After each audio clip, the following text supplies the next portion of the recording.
Wagwan people, welcome back to Chelsea Perspective. Welcome back to another show on Chelsea Perspective. And I'm not quite sure what to call this one, whether to call this one a match reaction, a transfer news, or maybe the Blue Morning show. I think it's going to be on morning in the UK right now, so and in most places.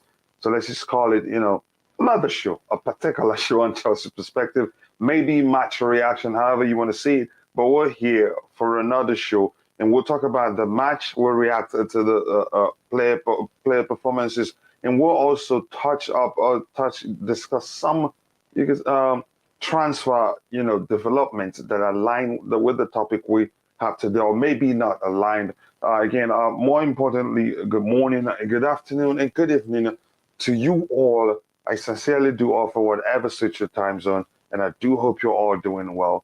Sit back, relax, and let's get into the show.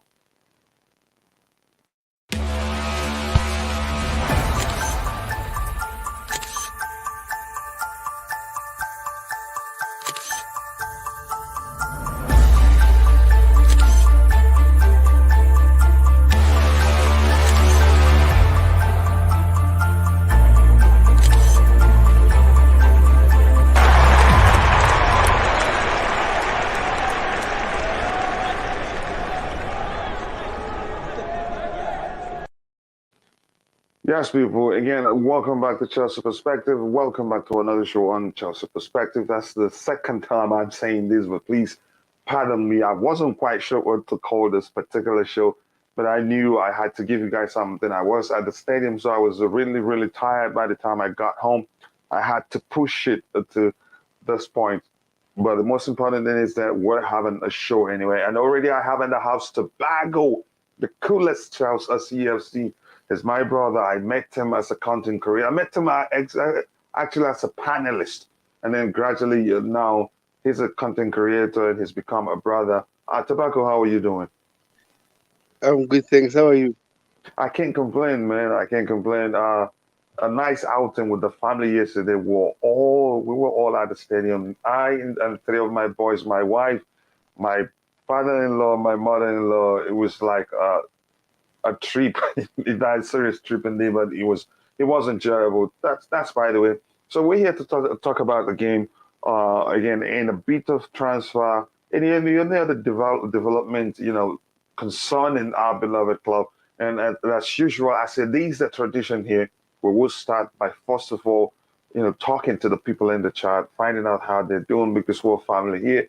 And here I have True Blue says, well, everybody can now stop talking about Gnabry officially extended to 2026. I think we realized that 2 days ago, and I think you were the one that pointed that he was at the point of renewing his stay at Bayern and that he was using us to make sure he gets the money from Bayern, which I thought so at first. And again, when the rumors emerged, I think it sounded like something that was, like you said, manufactured to help him get more money. It doesn't look like we're interested in him, but we'll see. And like I've argued before, I'd rather us go for Leroy Sané rather than Serge Gnabry. But we all have our preferences, guys. It pains me what TT has done over CR7 because we have been looking for a striker for so many years, but CR7 decides to join us, and TT refused to sign him. Why? That's nonsense. He wants to destroy it. Oh, okay. Jefferson Chalobah, how did you come to all this conclusion? How did you, come up with all this? Did you speak with CR7? Or just let me know. Tobago, what do you think about the comment from this brother? I think this brother should write in the comment section again, just to let us know where did he find this information, and so that we can have a clear idea what is happening. Yeah, I want to know. The information is hilarious indeed. He's serious. Looks like he loves Cristiano Ronaldo too much.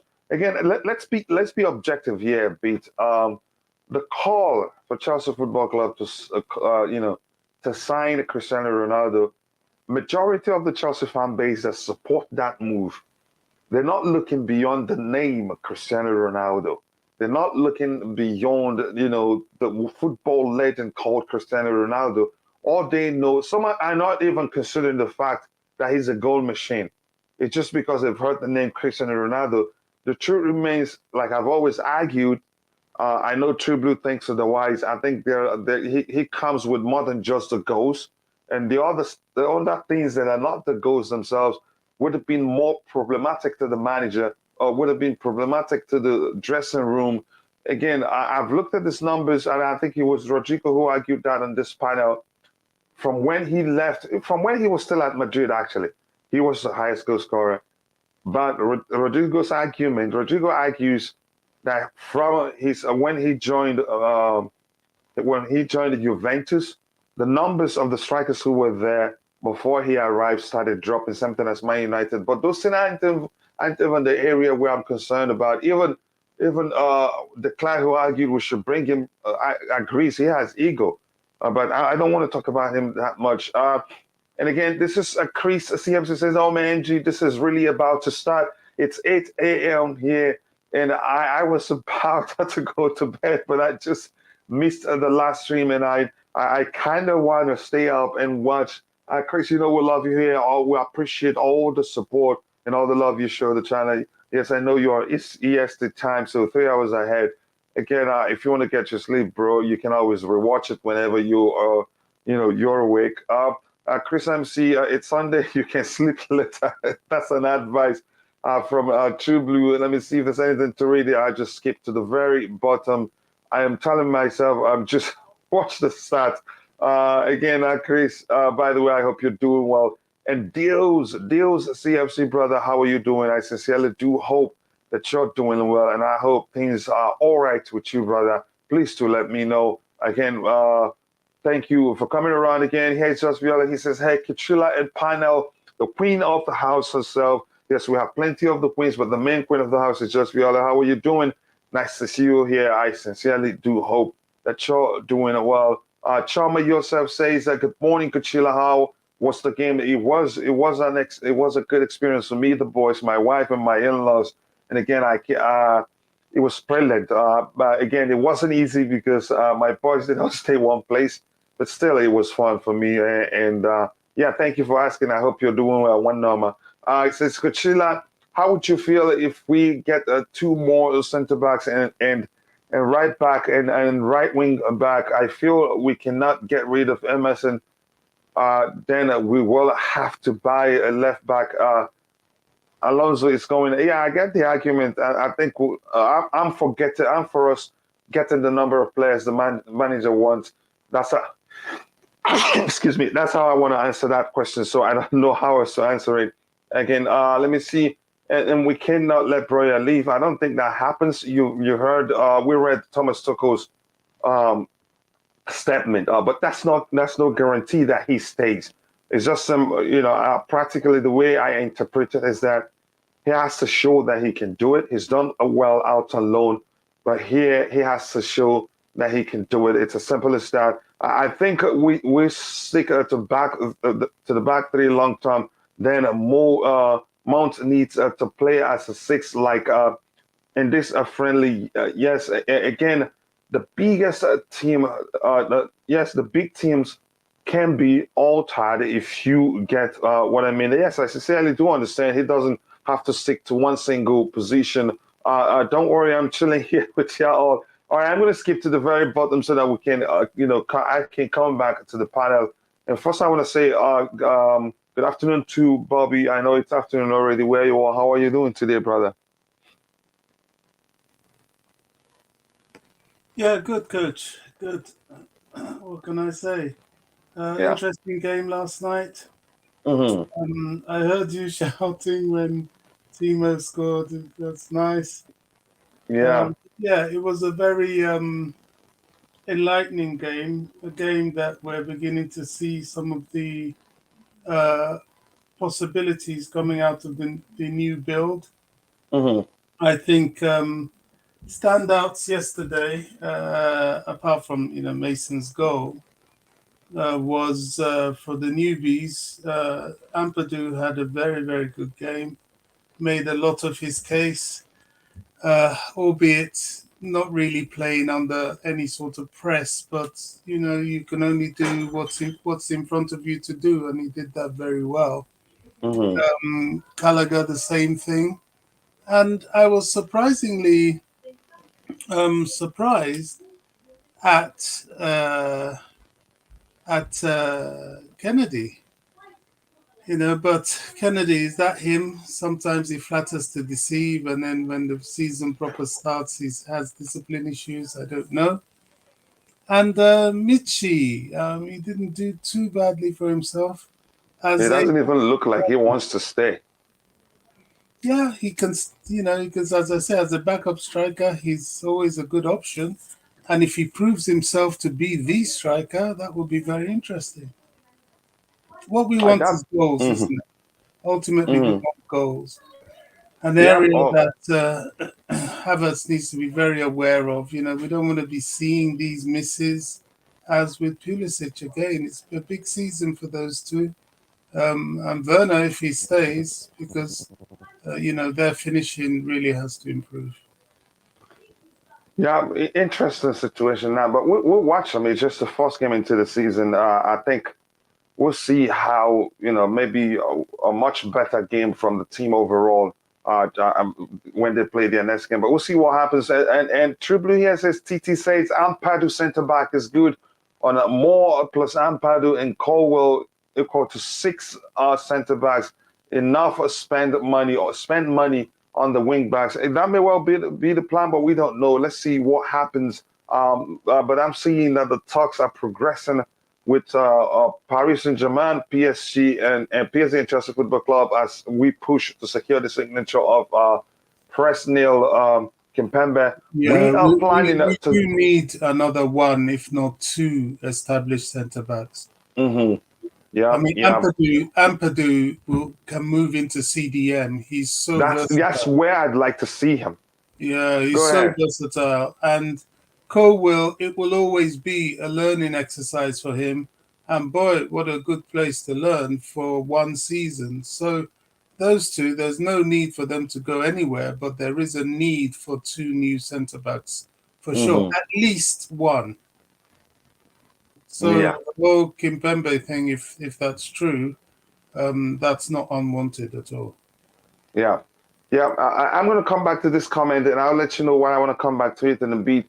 We are planning to go to the beach later on today at Just Viala. I'm jealous, but I'm not really jealous because on Monday we'll be traveling to another beach. Though I'm not going to name which one.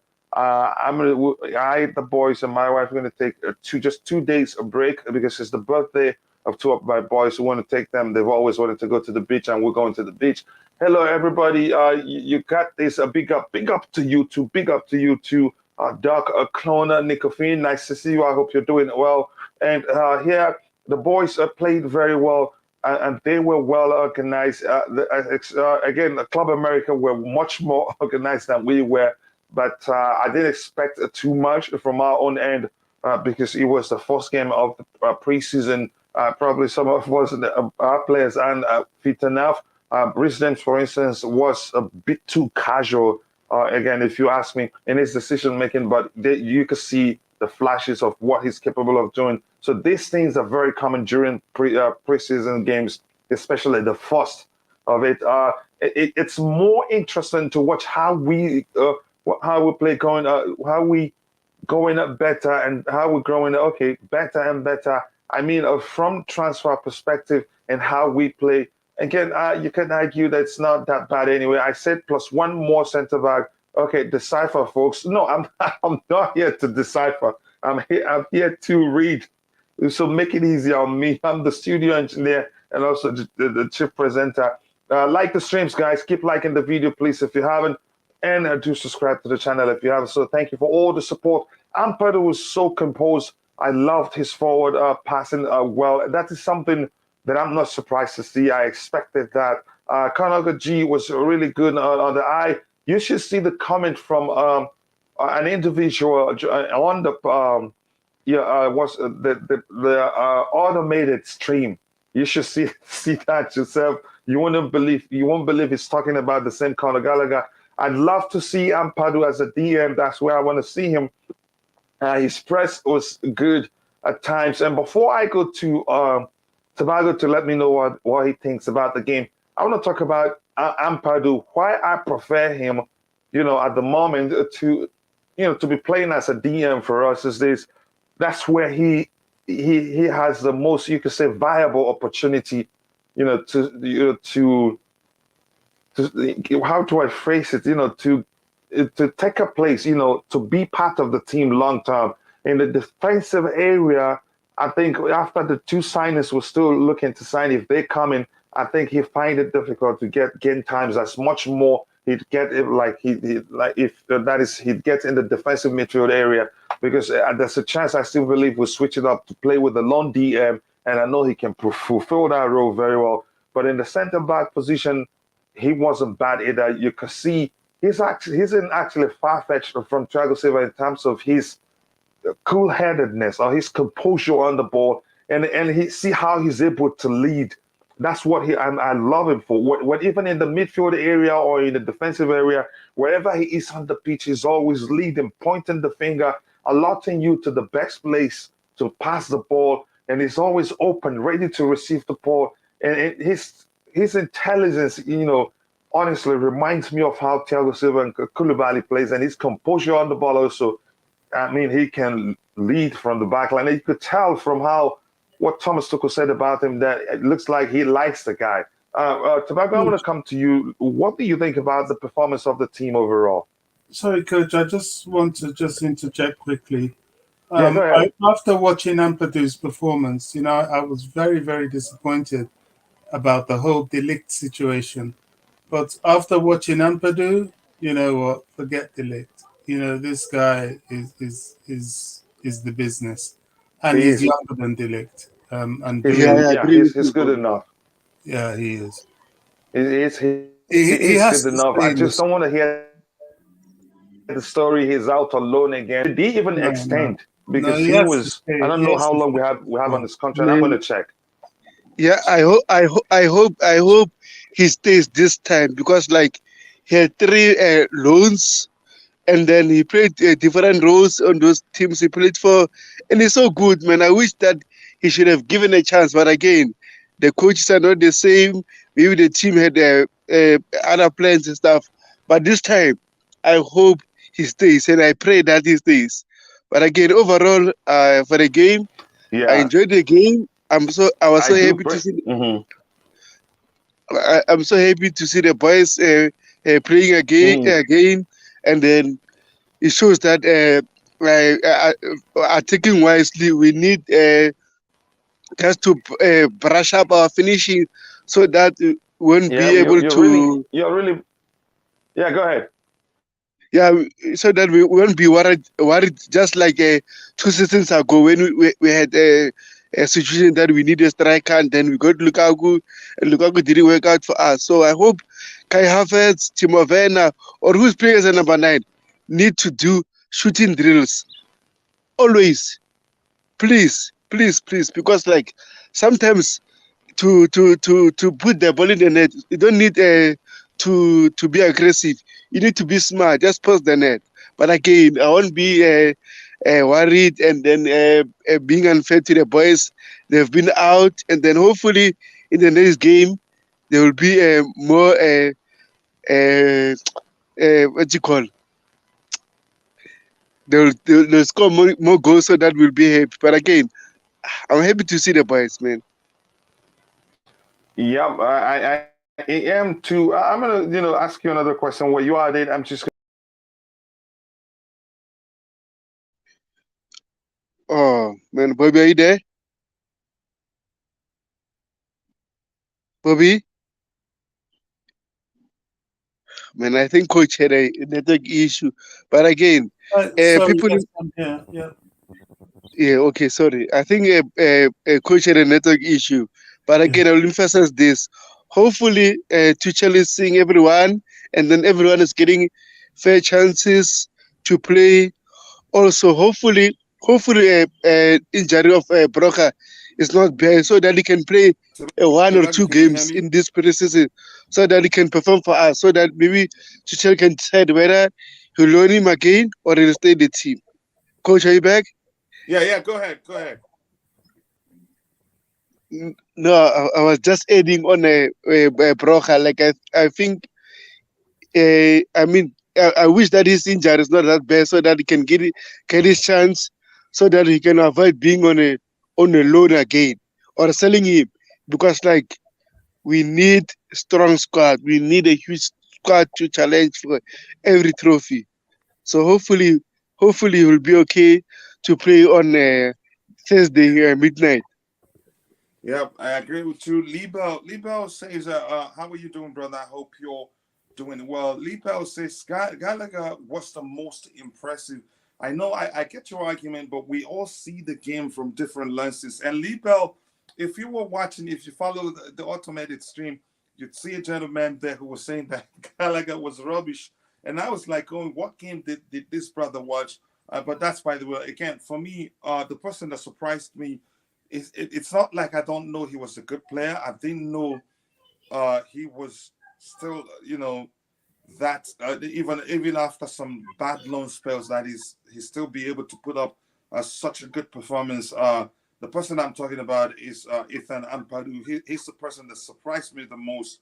I have to tell you that myself. I think Bobby, you agreed with that. Um, Um, he has a contract till 2024, by the way. Oh, okay, and it wasn't So 2 more extended. years That's of good to contract. see. Sorry. Yeah, that's good to see. So Tobago, I don't know if I've gotten your thoughts on what you think about the team of performance overall yesterday.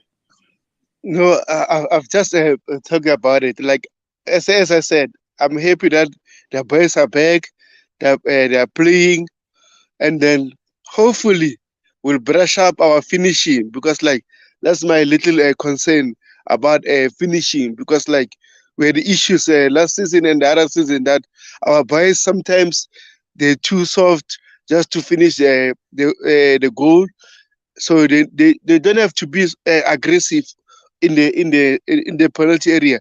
They need just to be smart and pass the ball in the net. And also, I hope this season they'll have a shooting drill.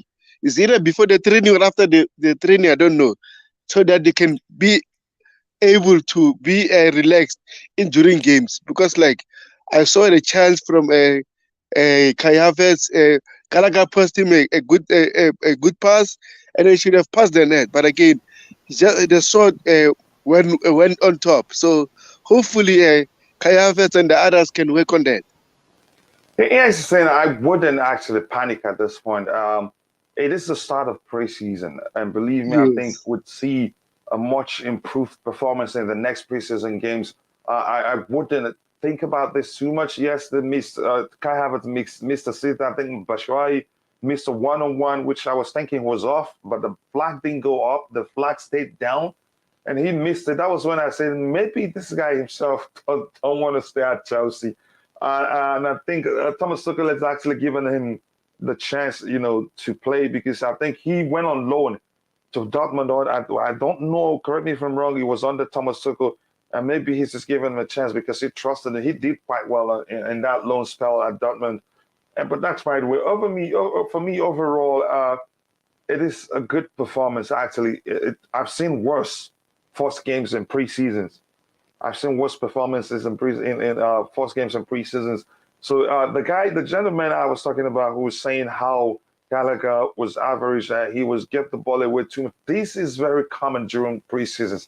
He gave away the ball. Malensai gave away the ball, except the master himself. I don't remember Thiago Silva giving away the ball, but what's his name? The Brazilian international Kennedy. Kennedy gave away the ball. They all did. It's something that's very common with the preseason. And I think I wouldn't look at them and say this player was the worst player, in this game.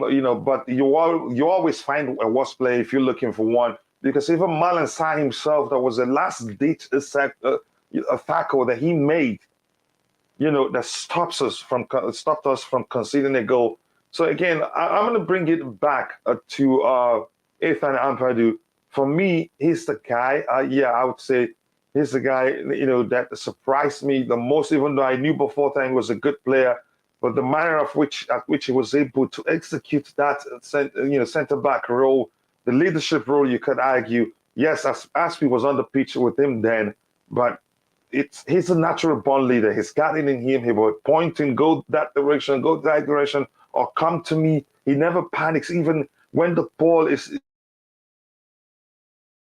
seems like it's taking forever for the ball to come to him. He never panics. He still finds a way, to get a way out of a very dangerous situation. If you want to press it down, I'm going to read this again. It says, buy a Declan Rice, and no, we ain't giving you bro West Ham. Yes, that's the first delicious comment of the day. Again, why would we pay that much money when we have a player as good as Ethan Ampadu, who, the argument has always been, okay, Declan Rice can play as number 9. Okay, brother, thank you very much for that. Declan Rice can play as a DM, and I can also slot him perfectly as a center back. This is another guy who can do that for us. This is another guy who's capable of doing that. And how old is he again? Who, Ampadu? Yeah. 20 years old or 21, somewhere.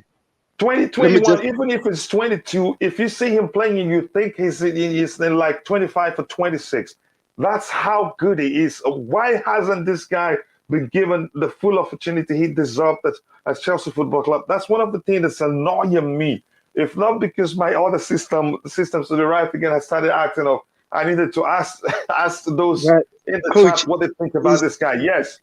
He's 21 years old. And then I saw, I want to emphasize something. Chelsea fans, some of them, they hated Mauricio Sarri, but Sarri is the one who gave this boy a debut, even a Cho. And he had a belief on this kid. So unfortunately, he didn't stay long. But again, let's hope this time he stays. But he didn't play that much games under Sarri. He didn't play that much. Yes. Did he? No, he was playing the cup games. Yeah, but maybe there were. I don't think any of them trusted him.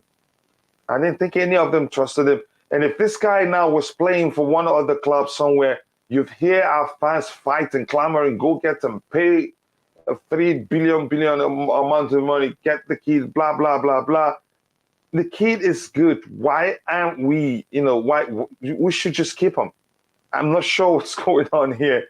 Bobby, I want to get your thought on how old he is actually. You think he's in late 20s, or he's around 23, 24, 25. But this kid is just 21.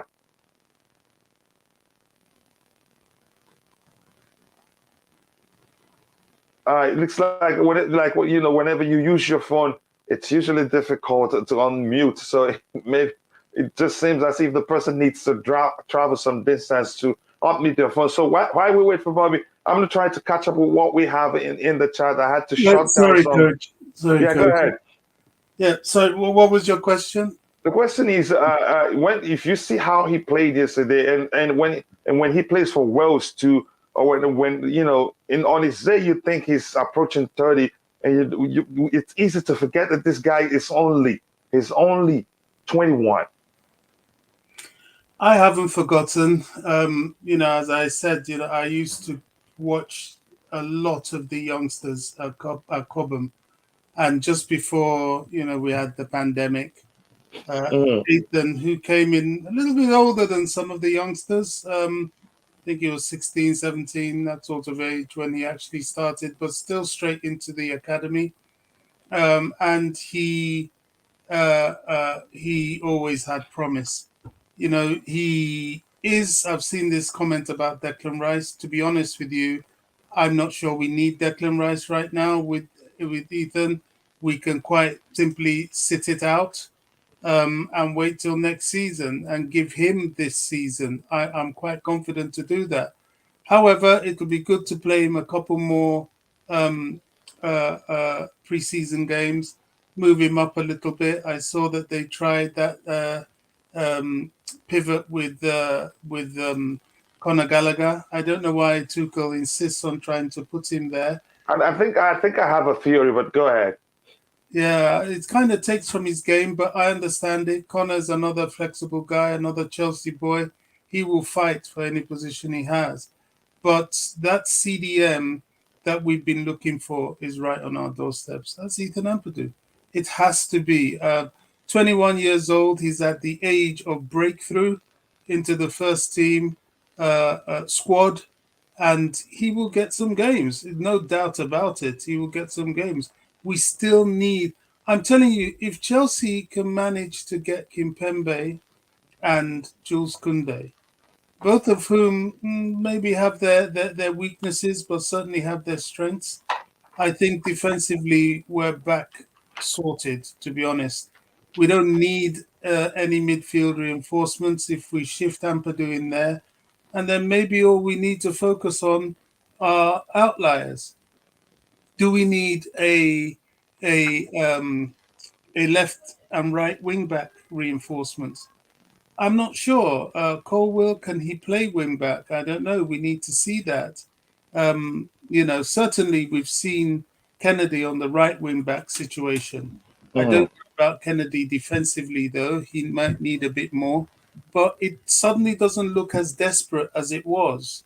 Can we get anybody? Well, let's see who's good enough out there.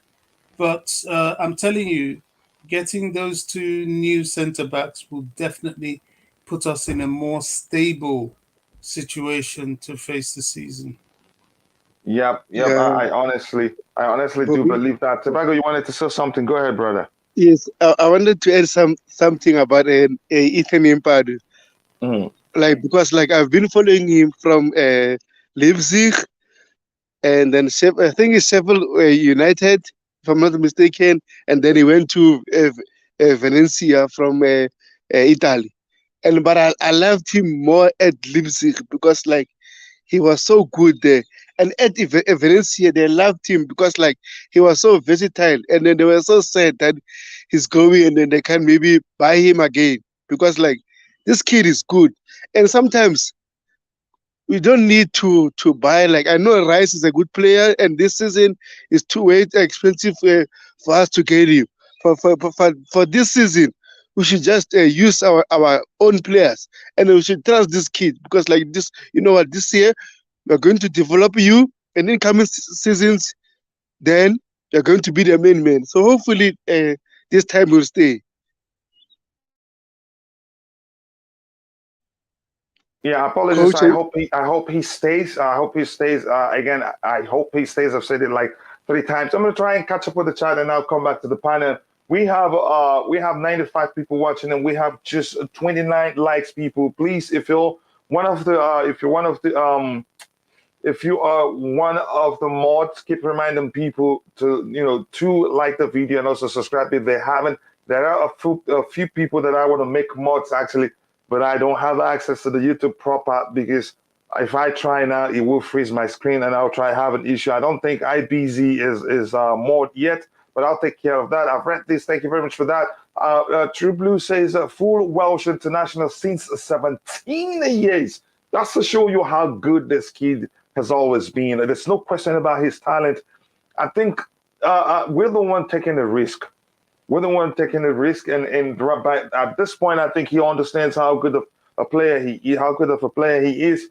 And if we waste time and his contract goes down to like 2 years again, and we don't give him time at the club, we're not saying let him start every game. No, at least make him part of the squad. He's good enough to play himself into the team. If we don't do that, at one point he'd be looking to leave. In Exeter team since 16, on loan in EPL, Germany and Italy, I think Ampadu is experienced vastly. In fact, Toko said Ampadu has found his best position center. And after these sweet talks, after waxing all these lyricals, I hope I don't hear something different in a few days. Because look how well he slotted. It didn't even look like we're missing Thiago Silva. He didn't break a sweat. He didn't break sweat at all. He led the back line comfortably. And again, I was amazed at that. Again, absolutely agree. Ampadu for DM is perfect. Keep in mind, he has experience in 3 top flight leagues, just like Tribute just mentioned, and is only 21. We need to keep him. If we've been calling for the club to go and get the lead because of how much of a leader he is at his age, Ampadu shouldn't be an exception because he's equally good. Now, says Upper Charles, again, the match host, nice to see you here. I hope you're doing well. And please, if you're watching, keep liking the video. We have just 29 likes, and we had 115 people watching a few minutes ago. So please keep liking the video to help us reach more people. And like I've always said, again, you don't have to donate your hard-earned cash to the channel. You liking the video alone, that means a lot. And you watching those things, supporting the channel by watching the video, supporting the channel, by sharing the channel. Go ahead, Bobby. Can I add this? Yes, go ahead, bro. Coach, I'm disappointed in you because this man is I believe somebody from your part of the world, and you never give him any accolades. It's very disappointing. When Conte said that his leaving Chelsea was a big blow to the club, you can see why. Ethan Ampadu, I think, was the last guy he scouted and brought in shortly before he left. Those are the kind of talents. Was he the person that brought in Ethan Ampadu for us? Yes. Well, I didn't know that. That's the legacy this guy left for Chelsea. Yet everybody wants to focus on his negatives. Big up somebody like Marina, who you know exactly what I think about her. And nobody ever researches this man and tries to give him the credit he deserves. I think he deserves an awful lot of credit for all these youngsters, this wealth of young players that we are spoilt with came through that guy's scouting. It's sad. And I want to ask quickly, when did we extend his contract? I think it was extended the last time we season. checked on the Blue Morning show, I think we weren't happy. I think he had just 2 years left or so. But go ahead. Yeah, he was given another 2 years before he went to Venezia, so it would have been last season. So he was probably on the cusp of a year, and then it was extended 2 years to take him to 24. And I think during this season or after this season, especially if he plays in the squad, we have to very, very quickly look to extending his contract even further. This is a very good player, not fashionable, which is exactly what I like. He doesn't have the name. We don't need names. We need players that can do the job. We can make the stars. We don't need to buy the stars always. And I think Ethan is a star in the making. Yeah, I think he is. Rodrigo, how are you doing? I'm good, yeah. I'm just enjoying the weather here in the UK. So all good. Yeah, enjoy it. You guys keep making me jealous. Everybody's saying they're going to the beach with but I'll go in a few days too. So I wouldn't worry too much. Let me just try and catch up with the chat, and I'll come to Rodrigo. 23rd to Huddersfield Town. Yeah, you've gone out of the first tier league. Now you're in the second division. Gallagher was good. Those are people are haters. Again, people see things from different lenses. And again, Bobby, by the way, good argument there for a good shout for Antonio Conte. Again, says, good morning, Coachila. In fact, Gallagher is a complete player. He is a complete player. Again, he does more than I learned a little bit more about his game yesterday. But we'll see what happens. Do I want him to play as a 6? I'd say no. I have my argument about that. But he may well prove me wrong because he was able, when the opponents are coming at us, he's that player capable of reading the situation within a split second like this. Boom, he realizes that an opponent has lost the ball.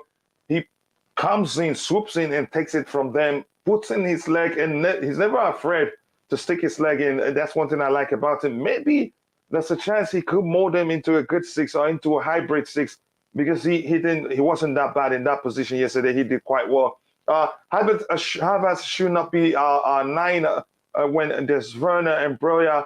Even then, we should add another guy if we can. I don't think Havertz will be playing the lone 9 position again. Maybe as a second striker again. That may happen. But I'm just going to come back to the panel. And I'll look at what we have in the chat, and there's a chance I skip to the very bottom because the chat is on fire right now. And right now we have 120 people watching, and we have just 39 likes. If you haven't, please take a second to like the video to help us reach more people. I well appreciate that. Thank you very much. So, Rodrigo, coming to you, did you watch the game, or were you busy still driving the panic bus? I did. I stayed up too late to watch the game, and I don't regret doing that, because I know people say, like what True Blue says, these games are for fitness purposes and sharpness. Yes, if you're an established professional in the team. However, for the youngsters, this is a game or these games are there to impress and stay memorable in the manager's mind. And for me, I feel like Nathan Ampadu and Gallagher did exactly that. They took the chances. So what I want them to do is do it again in upcoming games. Obviously, if you're Mason Mount, you're Jorginho, you're Thiago Silva, this game is really just for fitness and sharpness. But if you are a Gallagher, you're Nathan Ampadu, you're Billy Gilmore or Armando Broya, when you get a game like this in preseason, you play that game to. Let me ask you quickly, as you were speaking, were you stealing for True Blue's line? These games are for fitness purposes and sharpness. Yeah, I'm shooting at him because you're stealing his comment. I don't know if he's trying to downplay the performance of the young. No, he did not in this case. I'm just saying you're stealing his comment. Yeah, but because because Go ahead. I knew it was a coincidence, but I again, agree with his comment is for those established professionals, but for the likes of Ampadu, because I want to talk about Ampadu yesterday. I feel like he was really, really good. I didn't know how good this kid was. I almost forgot how good he was. I think he impressed me the most. He broke the line, and you can see the way he passed the ball. You can just see he has it. He has it in him. Bobby, you see, we should be ashamed. We actually didn't talk about his passing ability from the back line. Yeah, he has it. You see the passes he picks from right back from our own half. Yeah, close to our 18 years. You see the passes he picks. Yeah. Even when under pressure. And Go ahead. See the difference between him and Gallagher, right? When it comes to passing, you look how comfortable. Look at the technique. Look at the technique of Ampadu passing the ball, and Gallagher, when he came to, there's some long balls. He forced the issue when he shouldn't have. When he should just calm down and maybe recycle the ball. But with Ampadu, you can tell that this guy is playing a game beyond his maturity. I'll be honest, I was very, very impressed with him, and I can see why people now say he can play CDM. I was questioning that. Remember on your stream, I said maybe I'd rather play him in the CDM position than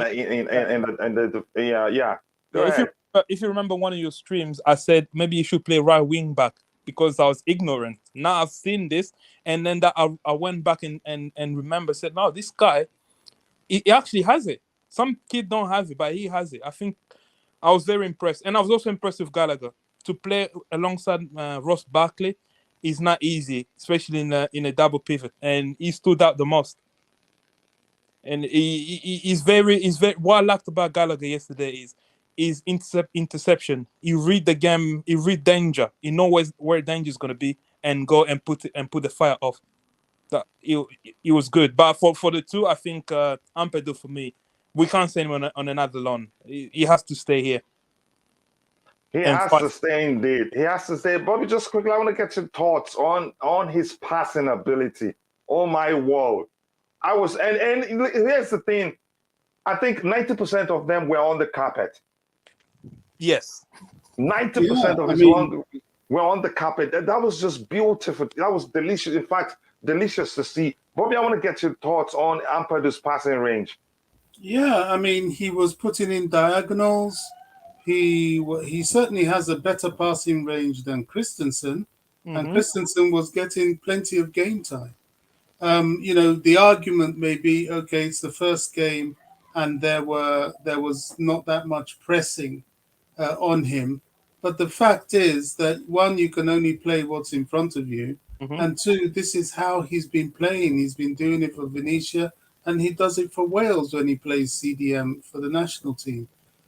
He just needs that next step, and that next step is to play for Chelsea. Definitely. Yeah, to give him the opportunity he deserves. Yeah. Yeah. So I'm going to try and catch up with the chat. These guys really showed intent during that game. Credit to the boys. Credit to them all. I don't know why some people are complaining about how many times they give away the ball. These things are very common. It's preseason, so calm down. Hold your shots, guys. We will do well. Again, Rice and a DM. He plays in a pivot, not the single six. All waffle. Again, Matthew, Lee, Benjamin. We haven't seen like how many years now? I hope you're doing well, brother. Please do let us know. Also, Evans and Mishi was never meant to play for a big club. Again, I argue with the Wise. Somehow it hasn't really panned out for him at Chelsea. When he went out on loan to Dortmund, he was on fire. He made Conte look like it was a big mistake. But after then, it's all been down south for him. Smash that like button, people. 70 likes. Again, we have 47 people. We have 125 people watching them. We have 47 likes. We can do better than that. Please keep liking the video. Ampadu is 21. That shows you how far behind I am. I should be scrolling faster than if I skip your comments. Apologies. I admit Ampadu surprised me, and I hope he has a role this season. But I'm still big on Declan Rice. I'm bigger. If again, I was never big on Declan Rice. If I was, I'd be bigger on Ampadu because he looks like he's better in terms of ability, cool-headedness and ability on the ball. Again, that's my argument. King Princess TT was impressed with Ampadu. He moved the ball quicker than Silva, bro. And again, his passing ability, I won't go on to compare him with Silva, but I must let you guys know I am really, really impressed by his passing ability. When people been talking about replacement center backs and defensive midfielders, I went on this chart a few days ago and said Ampadu. Again, the person who's been the most, you could say, the most pronounced with his argument about us keeping Ampadu has always been True Blue. I must let you that. I can say I'll give myself a second position on that one, and Rodrigo would take the last position because he's always on the Panic Boys boss. He wants us to go spend billions to buy a single player. He won't argue against that. Nah. Guilty as charged.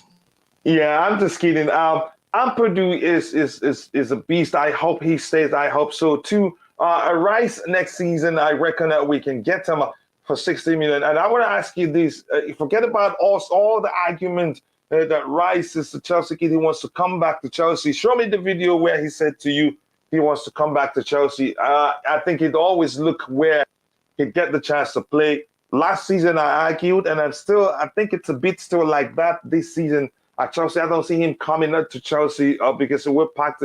You could say we haven't let anybody go from in that area. And Thomas Tuchel looks like he likes Jorginho. And Jorginho actually was immaculate yesterday, if you want to argue it that way. Maybe because he was impressed that much, and that may well be the case, but I don't know. How do you think of Ampadu, just Viola? I think he want to play for Chelsea. He's ready. I think he's ready.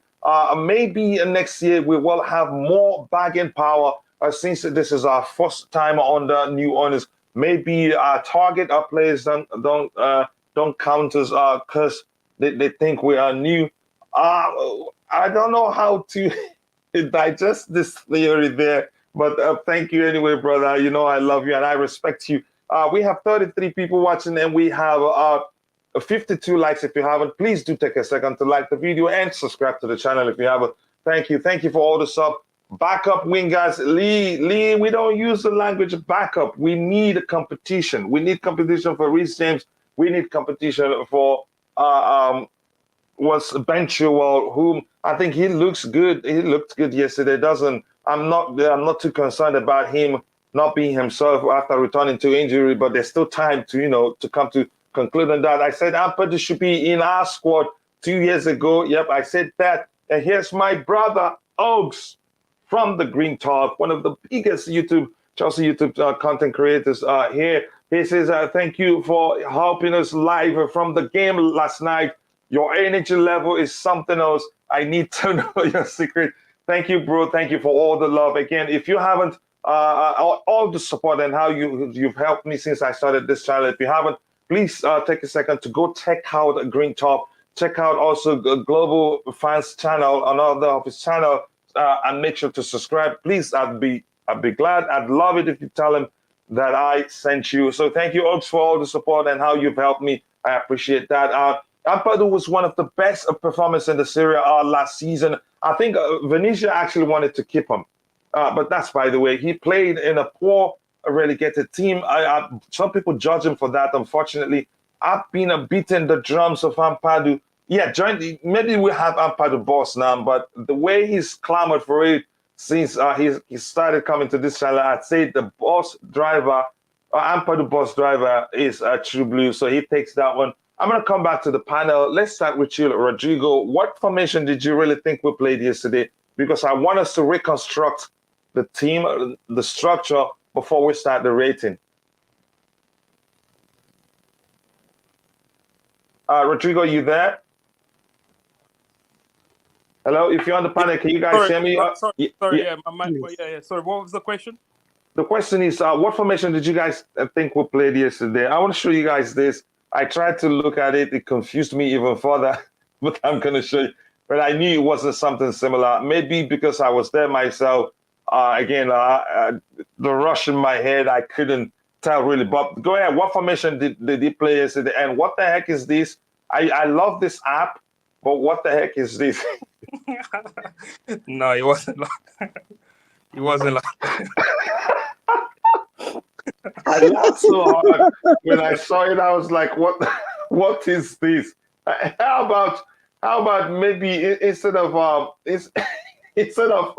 5-2-2-1, maybe 7-2-1 to just back it more at the back. Rodrigo, what formation did we play? Forget about it. I just want to bring it up so we can have a laugh about it, because it is indeed funny.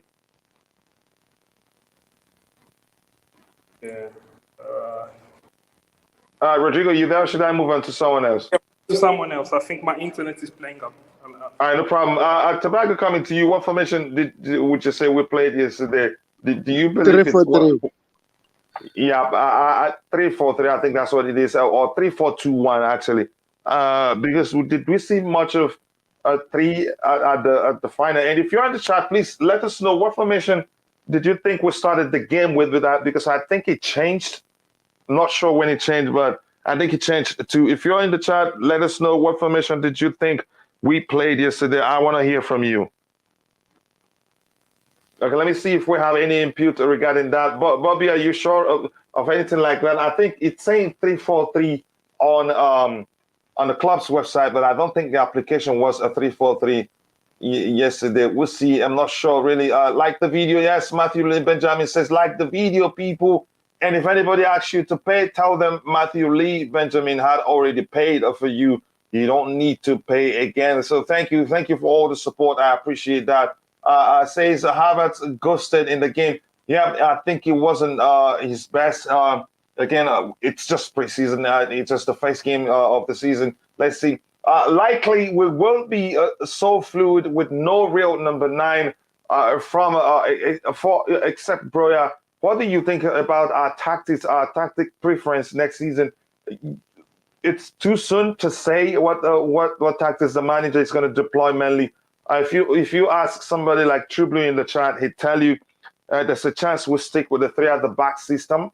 I argued otherwise, and I'm still arguing otherwise. I think he'd switch it up this season if we sign more players. If he bring in the profile of players he's looking for. And the rumors out there is that he's looking he's really indeed looking to switch things up, which I think will only make sense for us. We'll be able to accommodate more players who naturally do well when we play 4 at the back and we deploy wingers. But the way we play the 3 at the back system, I think it scoffers the approach to using traditional wingers, because the wing backs, they took on the role of wingers. That's why I often argue under Thomas Tuchel, the way we approach the 3 at the back system is that the 2 wing backs, their primary responsibility isn't really to defend. They operate within the lane of the wingers, while the wingers invert, if you want to see it that way, or played centrally, so to speak. Ampadu to stay. He will be going for Rice. We will be going for Rice next season. We might be doing the business before the end of the season. And again, just quickly, I want to quickly bring in the people, the panelists, into the conversation about an update. And thank you to Steve Chelsea, two of my brothers, Steve Chelsea and Tobago. Both of them sent me the same update.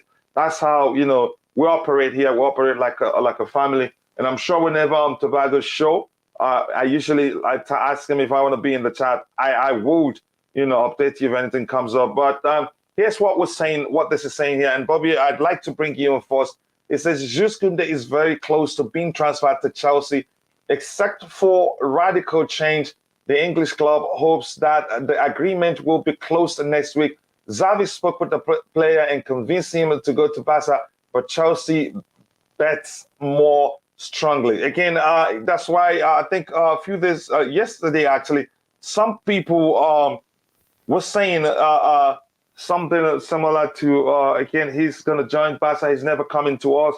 And I heard somebody counter-argue the same day that he wants to come to us. And it looks like he wants to come to us more, and probably decided to talk to Xavi when he thought maybe we'd forfeited our, forfeited our plans to sign him. Bobby, I want to get your thoughts on this development right now. And it was just, it's a day, actually.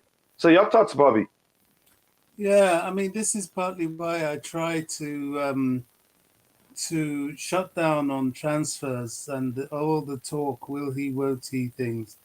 Yes, I've heard this. Some people are saying he's 85% completed with Chelsea. Some people are saying that Chelsea will talk to Sevilla next week as well as PSG. But about 10 minutes ago, I think Simon Phillips put out something to say that the situation with Jules Kounde is the same as that of Rafinha, that he wants to go to Barca, his family settled in Spain, and that unless a deal to Barca falls through, that's how he wants it. And then you're hearing comments like, De Jong's waiting for Chelsea bid, and it's all up and down. I don't know. Simply, I don't know. I'm going to DM you this bit from Simon Phillips. Right? Because we don't know what to believe anymore. Yeah, I mean, do we even need to bother with the news? I think it is what it is, and what will happen will happen. Are we talking to Jules Kounde? I think we are. I've just sent you that DM. I think we are. Are we advanced? I really haven't got a clue. What I do know is it's quite clear to me that deals that were done by the previous ownership have been taken over by Todd Boehly and started afresh. Now, I'm only speculating, but I feel that part of the reason for that, and part of the reason he decided to take it all on himself, is I think there was commissions to be made from some of these deals, from some of our members that were making the deals. That's probably why some of them took so long. That's probably why some of these lesser players got the opportunity to come to Chelsea. I think there were commissions each time a deal was made. And what Todd Boehly has done is he's cut that all out now. He's stopped that. You see, what you fail to understand is that Roman wasn't always here when these, to run the club. And the club, many things would have been happening that he couldn't really control 100%. And, who knows? But that aside, Todd's in it. Todd has his hands fully on it. And because of that, all these deals are being made afresh. Yeah, Bobby, if you have anything to take care of, you can go ahead, brother. No problem. No, I've just cut off the call. Okay. So yeah, I mean, we really have to wait and see. But all I know is that if he is being negotiated, then this deal needs to be done next week. There's no point wasting any more time about it. Just get it done. He's had an agreement with the club, long-standing for over a year. The price, well, that's a severe thing. You know, severe. 1 minute they're saying this, 1 minute they're saying that. But I think they should realize that you can't sell players so high anymore because there aren't that many buyers. You know, players are seeing this, clubs are seeing this. You know, look what's happened to Dybala. You know, now there's nobody that wants him with his impossible wage demands. Nobody wants him. You know, no one can afford it. So he's now stuck in limbo. You know, Cristiano Ronaldo, the same thing, an over the hill player. People are not happy to throw their ring in the hat for him. Yeah, another one more or less stuck in a situation he's not happy with. You know, lots of players that think, oh, that, you know, clubs that think, oh, they're going to sell certain players for astronomical sums of money, end up finding out that, you know, other clubs will go in for it. But if the money's too high, they back off. You know, De Ligt might end up in that situation. Juve may price him out of the market. You know, Chelsea's already looking elsewhere. Bayern will be foolish to go and spend over 100 million on him. So they're beginning to find that these prices they're putting on players, it is a buyer's market now, not a seller's market. You know, this is why Chelsea are struggling to sell their dead wood. There aren't clubs out there that can afford them. So, yeah, let's wait and see. Yeah. Thank you very much. I appreciate that. Again, I'll come back to you in a bit, Tobago. And by the way, if you're watching, if you have it, take a second to go check out the coolest Charles. That's the Tobago's YouTube channel, and make sure to subscribe and let him know I sent you. Tobago, whenever you can, share the link to your channel in the chat and let them know that's the link. And please go check out Bobby's. Check out Bobby's Smoky Signal on Twitter and do follow him. Again, thank you very much. Chubli says if we buy 2 more centre backs, what message does that give Ampadu after Tuchel said he's a centre, he's centre back, and that's why I've argued again. I'd rather him play in the defensive midfield, play the defensive midfield role, that he'd get more chance, you know, in the team in that area. But I get it. Again, he was so immaculate in that back line yesterday. No matter how you argue it, he's good at it. But that's, by the way, I get your argument. Yes, he can play DM, but shouldn't be pigeonholed there to get more chance in the team. Maybe that's a good argument too. So thank you for that comment. We are at 36 likes plus. Like the video. Yep, I think we're 64 likes right now. That shows how far behind I am, Chum. Thank you very much for that. I appreciate that. We have over 90 people watching right now. We have 139 people watching. That shows you I'm way far too behind, but I'm going to try to catch up anyway. We're doing Todd Barley's talk show today. I think there's a chance we'll still record today. If anything changes, I will let you know, but I really want us to do that, to educate people on who the man is and how he likes to operate. Smash the like button. We'll be helping, guys. It's not hard. Yeah, again, if anybody asks you to pay, tell them Matthew, Lee, Benjamin, or Chelsea the Kingslayer had already paid for you. Thank you very much. We don't need 2 number 5s. Again, Tonelli says, Ethan Ampadu was amazing. He's such a brilliant player. He literally plays everywhere. I think he can be our CDM solution text. And that's one thing I always argue against young players. Whereas you being able, that's being a utility player, or that you have the capability to play in multiple position, you know, helps you, you know, will always, you know, help you find a space in the team, makes you a great tool in the hands of the manager. There's a chance that could be, it could dwarf your development because you don't have the time to play in a particular position consistently, you know, to master that position properly before, you know, started showing, okay, you're actually able to play in other positions. That can be an issue for a young player as him. But again, we know how well was it Sheffield Wednesday. They played him literally in every position, and that didn't help. It's a lie. Ampadu is our academy product. We know that. We know that already. Oh, can we move on from? Okay, yeah, I agree, but nobody talked about how that much. If you want to talk about it. By the way, Ampadu was an extremely highly rated youngster, just like Gilmore. Gilmore also looks really good whenever he's played for Chelsea, both should stay. That's our argument, but it remains to be seen what the manager wants. Again, we have 126 people watching and we have 69 likes. If you haven't, please take a second to like the video and also do subscribe to the channel. Thank you for all the support. Again, that means a lot to us. Kennedy at right wing back is actually an interesting option.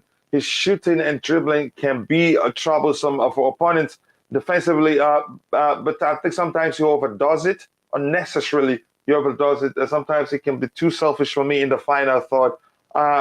I think he has a chance. It's looking like Thomas Tuchel likes him. And the right wing back position, whenever you see somebody like Kennedy there, Ruben Loftus-Cheek, it isn't necessarily because of their defensive capabilities. It is indeed for them to contribute, add to the numbers, to overload the midfield area. They invert. And you can see that. I think you can see, if you go watch, was it not the Norwich game? I think against Southampton, to see how they are applied whenever they play there. Just a perspective, I sent you. Yeah, I've read it, bro. Thank you very much. That's why I love you, and that's why you're my brother, my cousin. Thank you for again doing that. Maybe it's time to harvest our hidden gems from academy. I hope so. The Kingslayer says. Marina extended Ampadu's contract in September 2018 and in August, so she did well there, and I'd like to see that. Big up. Nice to see Chelsea playing again. Fahim out. Fahim, you and I are fighting. I'm just kidding. I love you, bro. How are you doing? Again, I appreciate you finding time to join. We all have channels to run, and that's why in most cases we're not able to join up with our fellow content creators. If you haven't, please take a second. I think he's approaching 3,000 subscribers. I will try, if not if my screen freezing every now and then, I will try to share the link to his channel. But for him, you can share it yourself. Tell people this is a link to my channel so they can go subscribe. And again, nice to see you here, brother. I think at this point, I'm going to skip to the very bottom. I says the CBs is perfect. Ampadu is the beautiful play. He's in his passing range, more importantly. Billy Gilmore didn't play yesterday. We don't know why. And the rumors, again, just to debunk a rumor, because people were concerned that Levi Colwell, he wasn't part of the open train.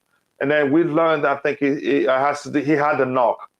Correct me if I'm wrong. I think we learned that he had a knock. So I'm going to come back to the panel. Let's try and review the lineup before we start the rating process. If you're with me, please join up. And as we're on it, if we see any update, we will talk about it. And that, be rest assured. Again, let me be sure I have the update window open on the right-hand side. So I will be checking what's going on there. If I see anything that I feel like we'll talk about, we will most definitely talk about that thing. Let's look at Tuchel's comment first of all here before we move on to trying to reconstruct the lineup. It says, Tuchel says, I think the position in the back three is a good position for Ethan. He played plenty of forward passes, was very active. I think he played a good game. I think that's just nice to see. The manager recognizes that he, in fact, the kid, in fact, did well in that position. So that's good to see. So let's try now to reconstruct the lineup. Tobago, are you with us, or do you have anything else to say about what we've talked about so far? Yeah, I want to talk about Kounde, because like yesterday I saw an update saying this deal is complicated. Todd Bowley may ask who's that Mendes, Jordan Mendes, to help him with this deal. So I don't know how true is that. So hopefully we'll see as time goes on. Is these links are true? We'll wait and see. It is believable, and here's why I said it is believable, because he's had a meeting with him, and he's the one trying to get us to sign Cristiano Ronaldo. Again, I think it is believable. So I'm gonna say, yeah, I really want to say that again. We say here, yeah, I've answered that. Perfect backup to Silva. No backup, please. Just call him. But I wouldn't say competition because Silva is more experienced. You can say rotational player. That's the best way. Big up. Aspi has to go. he had the shocker. Again, I'm not going to judge him by that. I still appreciate what an exemplary professional he is, how well he's served the club, what a good player he's been for us. Again, I wouldn't start just say play. Again, he means more to the club than just a player on the pitch, and that's why the club has been reluctant to let him go. And if they can't, believe me, if he take whatever contract they're offering him, I believe he'd stay longer at Chelsea Football Club. And that's the truth. And perfect for rotation, J5. Yep, I think you could argue too. I am past Barkley played over Gilmore. You should not forget Barkley is a Zinedine Zidane of every preseason. So he's doing his thing again. Let's see. We had an extensive local scouting system. DOFs don't go to watch them or Exeter City. Former goalkeepers Ross Stumble is one example. Yeah, thank you very much for that. Again, I say Batman should be sold fast and possible. He was really bad. It just looked as if he wanted to be sold. Again, that's just me speaking my mind. I don't think that's the case. Ampadu's passing was unreal. He and Gigi must stay. Again, Fraser, he should. Again, let me see here. It says Amado is better than Christensen by far. Do you mean Ampadu? Maybe your device helped to finish the spelling. Ampadu and Gallagher looked very good. Hopefully, we see them play more preseason games. Let's talk about Gallagher a bit. I'm going to start with you, Bobby. I know you alluded to it a bit. Him in the number 6 rows, because that's the position he played yesterday. Correct me if I'm wrong if you're watching. I think he played in the number 6 row. Your thoughts on how I think he did well. And I'm not going to go for those people who argued, that he was crappy. He kept the ball quite a lot yesterday. He was trying too hard and all that, yada, yada, yada. Your thoughts on Conor Gallagher? I think Conor did do well. It's a position that I can't say he's learning, but he's getting used to Chelsea's way of playing it. It's not his strongest midfield position, but he does a good job there. So I had no complaints. I thought he was quite a standout performance for him. Yes, he got a card, but those are the things in his game that, as Thomas Tuchel said after the game, that he's going to have to get used to. When to go, when not to go, when to let a player run, especially if it's not in a dangerous position, and when to go for a tackle like that. Mm-hmm. So I have no complaints. I think he's done very well.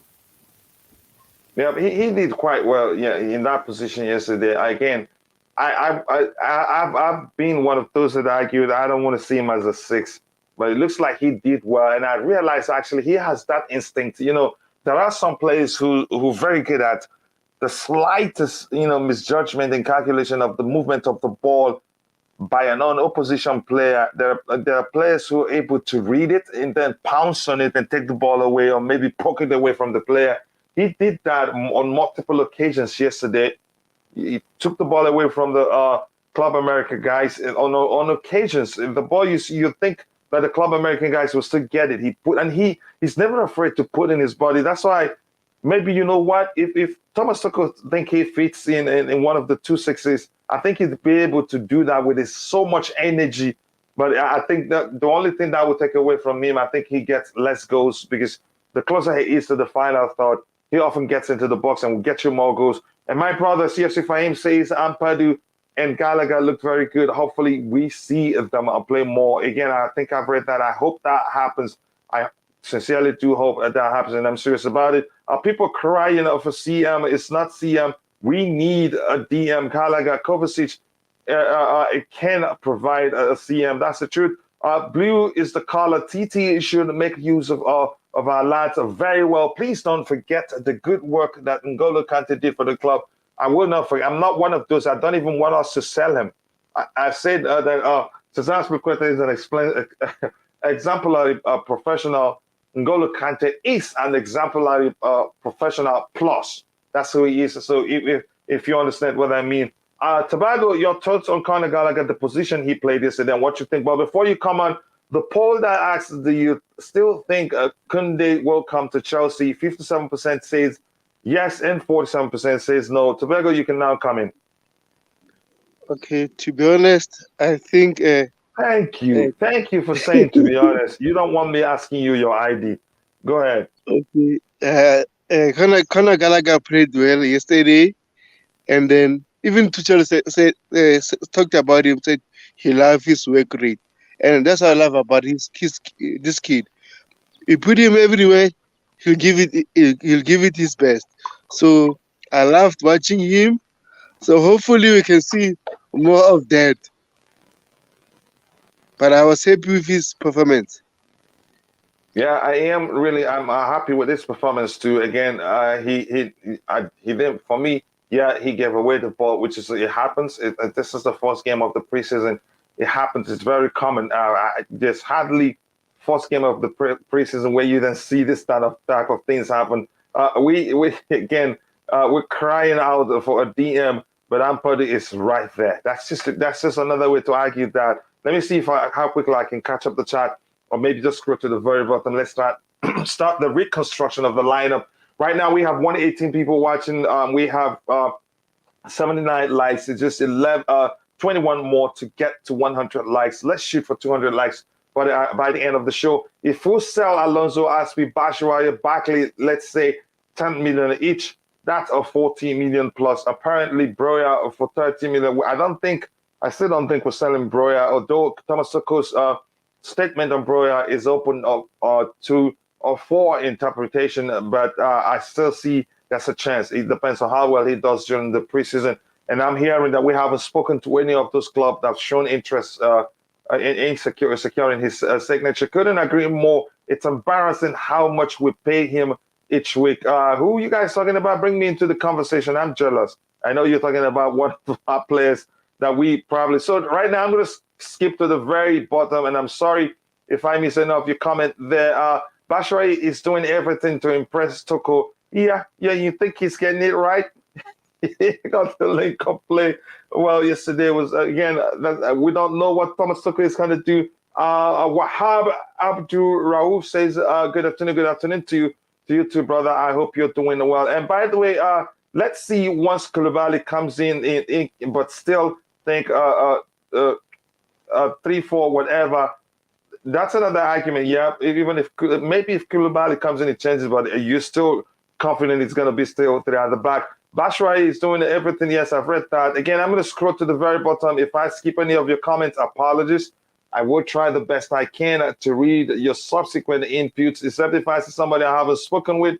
Okay, that's Tobago sharing the link to his YouTube channel. Please go and check it out. Ampadu is a DM, and he deserves a place in the team. Again, we're calling out for leadership and everything. He epitomizes those things. I think we have a crop of talented players in our academy.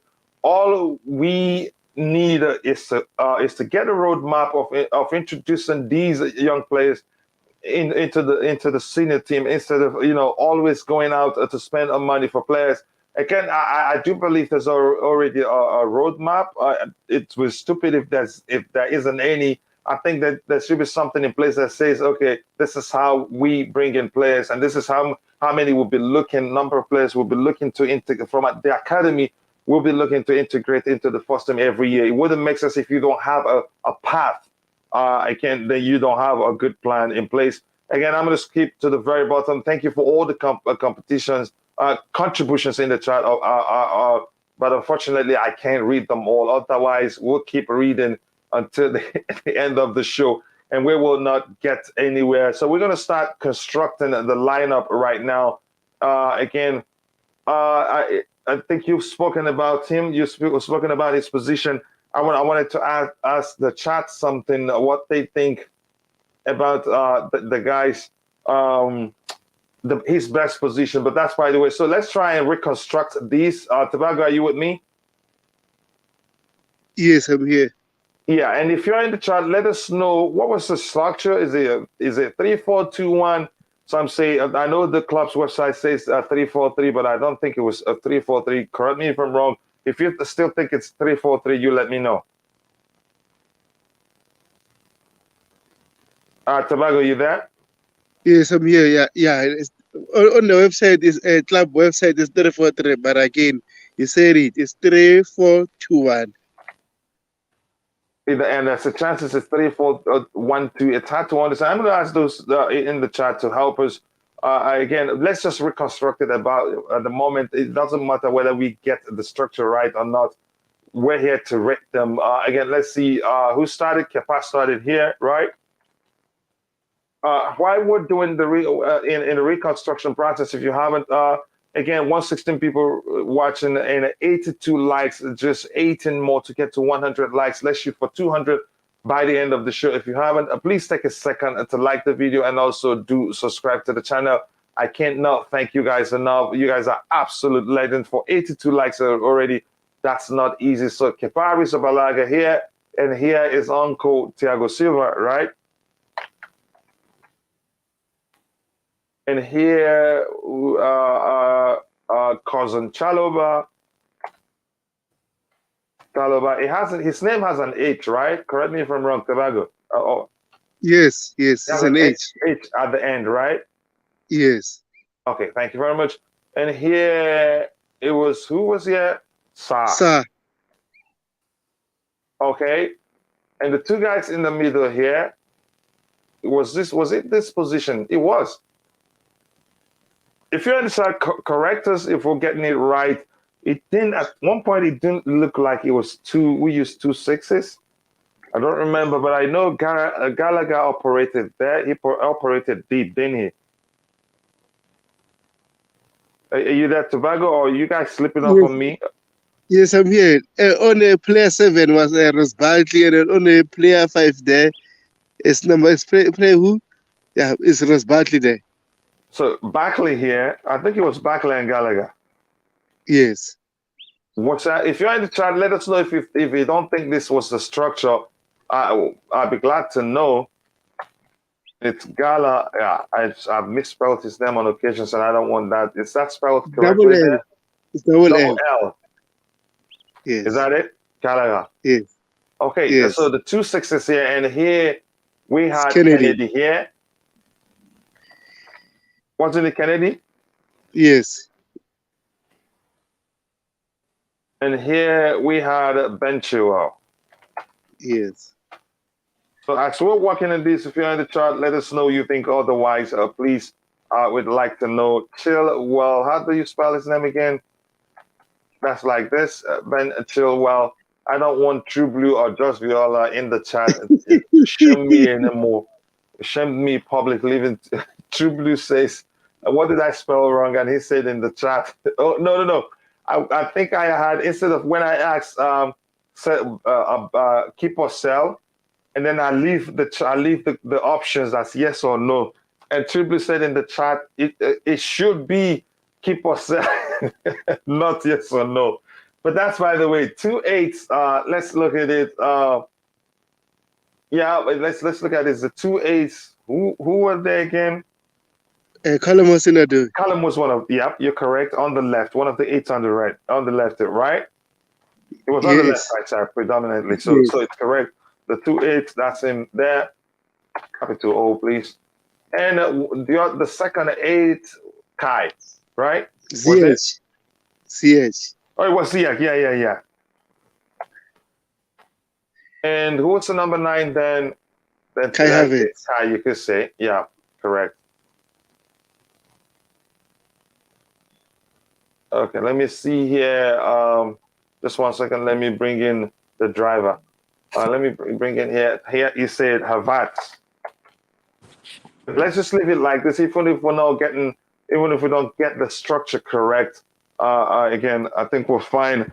Rodrigo, bro, everything all right on your end, brother? Yeah, all good. Yeah, all good. Okay, brilliant. Nice to hear. And again, if you haven't, please, like the stream and also do subscribe to the channel. If you haven't, those things do go a long way for us. Right now, we have 116 people watching, and we have 82 likes. We need just 18 more to get to 100. Remember, we're shooting 200 likes by the end of the show. So now let me catch up. Now that we have fewer things to read. Okay, that's just he's responding to somebody. I'm happy we changed from the pensioner to the Blues, since we will never be tired and retired from our passion.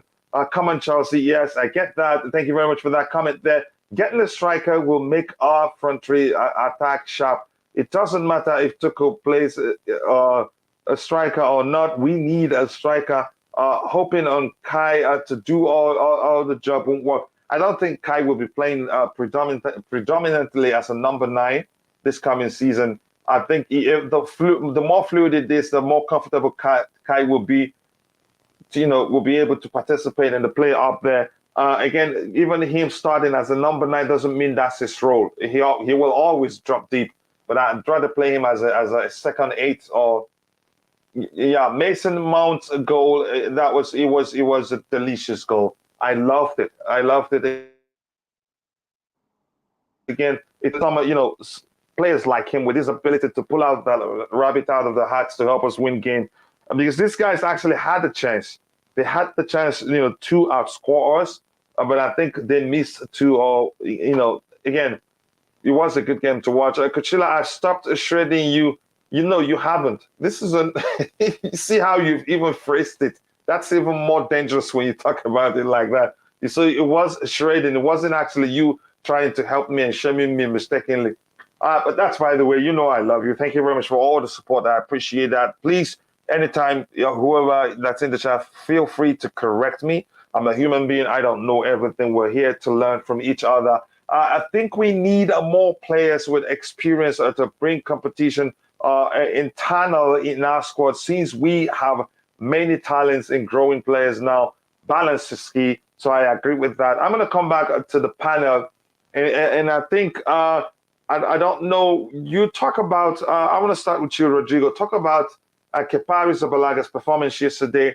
Before we talk, while you're talking about it, I'll put out the poll to ask how fans rate him, to see what we're going to rate him overall. But whatever we get from those in the chart would trump whatever we come up with here. So, Gareth, Rodrigo, let us know what you think about his performance in that game.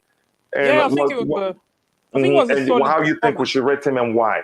I think it was a solid performance. And if I remember correctly, every time he came in and punched the ball, he punched the ball quite far. He was comfortable, because the issue we always have with Kepa is when we have crosses in the box. Is he commanding enough in the air, because of his, obviously he's quite limited in terms of his height. But yesterday I felt like maybe because that Mexican team didn't really put a lot of crosses, but when he came to coming for corners, I saw him come in punching the ball. A few times he punched the ball quite far, and I feel he was commanding. And the game, actually, he kept the clean sheet as well. So I think it was fine, actually. So now in terms of rating, because he didn't have much to do, so I'm struggling to give him anything higher than a 6, because he didn't really have to do anything. So I give him a 6. A 6, okay. How about you, Bobby? Before, I think it takes a while for him to mute his phone, because he uses a mobile device, and I've been there. I know how it works. But Tobago, okay, go ahead. I think he's ready. Yeah. Tell us what you think about his performance yesterday and how you rate him. Kepa wasn't noticeable, and that is a good thing for a goalkeeper. If we don't see you, it means you're doing well. It's almost like a referee. So I don't think he did anything wrong at all. And you can't ask for any more from your keeper. So whoever rated him 6, I think I'll do the same. I love his ability on the ball. That's one thing that I don't panic whenever he gets the ball on his feet. That guy could actually play in the midfield and do well. His ability on the ball, and he's a good sweeper keeper, and he did that yesterday too. There was a time he had to. More assured on the ball than Mendy, that's for sure. That's for sure. Yeah. There's no arguing that. I think both of them are good on the ball, but he's way better on the ball than Mendy is. And again, he's more. I think he's more established sweeper keeper. But we're not going to get into that argument today. And he did get off his line yesterday to save us from conceding a goal. I think he's a good goalkeeper. And my concern is that he may well leave. If he stays, I'll take it. But again, I'd rather, for his own reason, for his for him to get a chance, to make it to the World Cup with Spain, I'd rather him leaving because I don't like being selfish. I like being selfless instead. If I see where I can be selfless for somebody to progress, I like doing it. I like to be selfish, coach. I understand. £175,000 a week worth of selfishness. He's I not going to understand. get anybody to pay him that. So yeah, be selfish. Be very, very You selfish. don't think he'd take a pay cut to find where he'd play, every time so he can go to the World Cup? Well, he hasn't so far. Look, this is business. Football is not about all this pandering to people. You buy players so you can use players to strengthen yourself. Yeah. You don't care about what he's paid to do that. We have financially compensated him. So yes, if that's selfishness, I want plenty of that. There's plenty of selfishness going on in Real Madrid, Barcelona, Bayern Munich, No, Liverpool, Barcelona is Man selfish plus. City. They're all very selfish. So why can't Chelsea be selfish? Ultra selfish, maybe. Yeah, Bobby, I agree with you. Again, that's just me. We all see things from different lenses and approach things differently.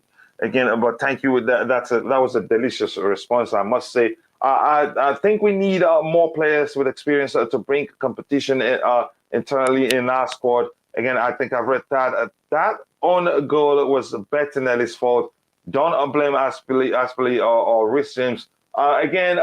Also, there's something that I used to see in football that I haven't seen in a while.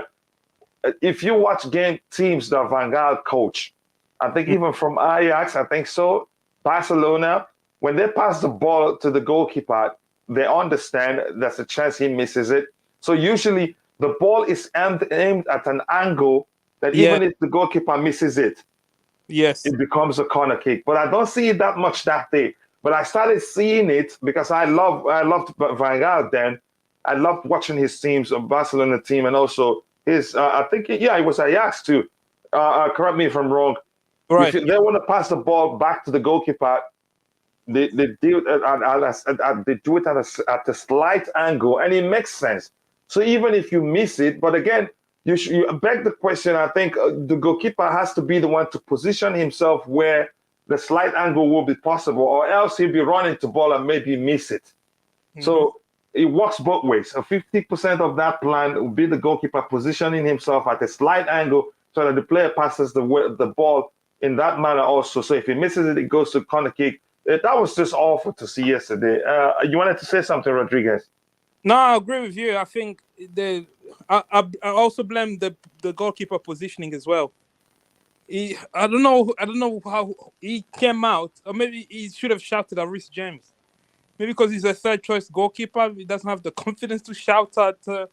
He should be commanding. Again, you can see the difference between him and Kepa. Kepa was commanding in his box, but I could feel like the goalkeeper that came. You can just feel like he's a sub keeper. He didn't have that. He didn't have much of the box. Yeah. But obviously, go ahead. If you notice, again, last season, Aspi nearly did the same thing to Mendy. So it's something that defender need to learn, like the angle that you pass the ball back to the keeper has to be in a way that even if the keeper misses it, he goes out for a corner. Because it happened last season with Aspi. I think it was, I forgot what game it was. It was toward the end of the season when Aspi passed the ball back and he nearly went in, and Mendy had to scramble back to keep the ball from going in. So yeah, you're right. He's about angles. You need to, Yeah. So Bobby rates him 6, and you rated him 6. Tobago, your thoughts on Kepa Arrizabalaga, your rating for him? Kepa didn't do much yesterday. Oh, come on! But no, like they didn't overwork him. So I would say. I was just kidding, and you know that. A 7, and then 7. Okay, a 7 for you. Okay, for those in the chat, it is no. Just let me just take the biggest number there. 6% says 40. That is 44% says a 6. 39% says 8. I think you can say with what we have on the panel, I think the average is a 6. So let's give him a 6. So I'm going to come to you again, Bobby. How about a Chalobah yesterday? I think Chalobah was very assured yesterday. He did very well. I enjoyed the fluidity of him and Ampadu at the back when they played together. Good in the air, strong, mobile, good passing range. I enjoyed watching him yesterday. I think he did very well. I'll give him 7. A 7. Okay. How about you, Rodrigo? Yeah, I think Chalobah is maturing. If you watch his game, Chalobah is becoming. You know, when he came in last year, he was looking around. Oh, I'm just an academy player. Now you can feel like he belongs to this team. I like that by him. There was a sequence of play in the first half where I saw him pressing, and he did a Rudiger where he went beyond halfway line to go and win the ball. That takes confidence. I feel like he's coming into his own. I actually highly rate Chalobah now. I was impressed. And I think he's taking this role seriously. The managers probably told him, listen, we might bring in another centre back, but you are my guy, and he plays like he's the guy now. So for that, yeah, he's always has this passing ability, but last year maybe with confidence, he's a new guy in the team. Maybe he wasn't like doesn't taking the shirt. Now he's doing it. So I'll give Chalobah a 7. You give Chalobah a 7. Okay. I think I'd give him an 8 for me.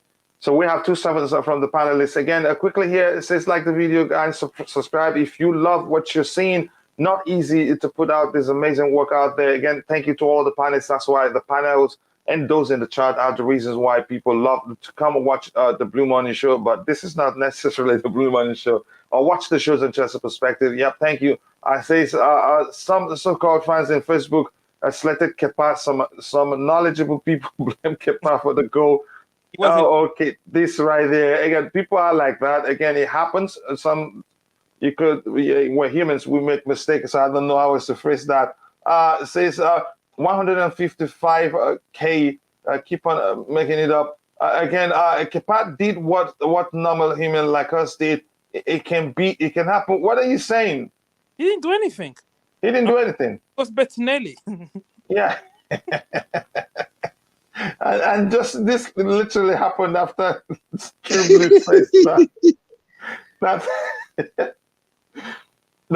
hilarious to see.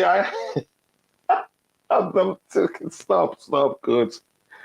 Oh my goodness, this is hilarious. Okay, I'm just gonna skip to the very bottom. I heard Kounde close to signing for Barcelona. That's I don't think that's the truth. I think I have an update I will share in a bit from Just Viola. That's by the way. Go ahead, give us your rating for who was that again? Chalobah. Yes. I will give you a Chalobah an 8. And also, what I love about Chalobah, he's improving now, and he's so confident on the ball. So I like that about him. So hopefully he'll do more, and just not panic and stuff, because like sometimes he was panicking, but again he's growing. So I'm not worried about it. He'll be good for us.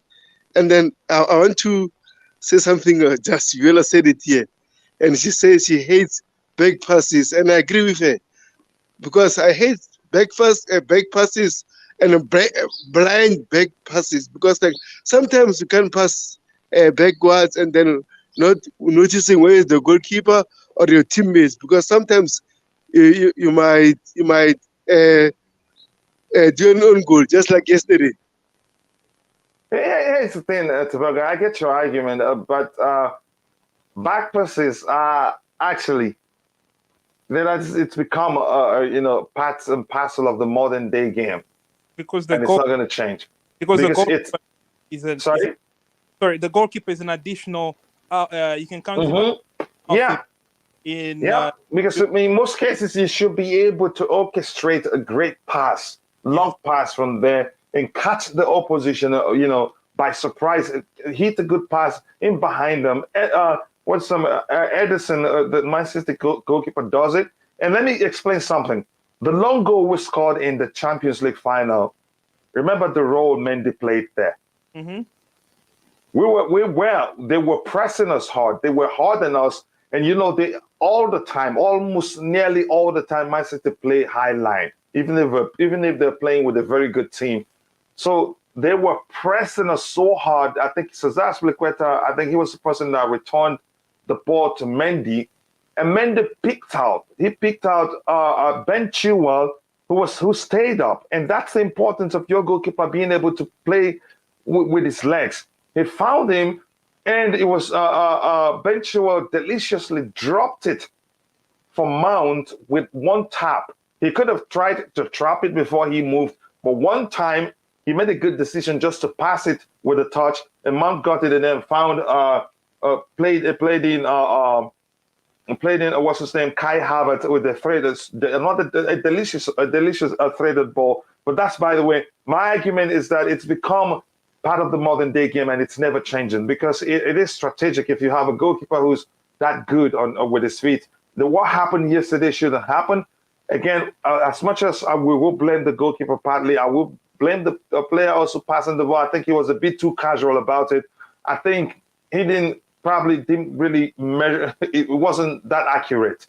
Yeah. But should the goalkeeper have been able to stop it? I think so. But that's, by the way. Let's move on from that one. Says, I'm aware it was Bettinelli. Here we go again. Yeah, will Gallagher have more minutes of play than Loftus-Cheek had last season? If we're truly looking for natural number 8, and there's a chance Loftus-Cheek plays more game.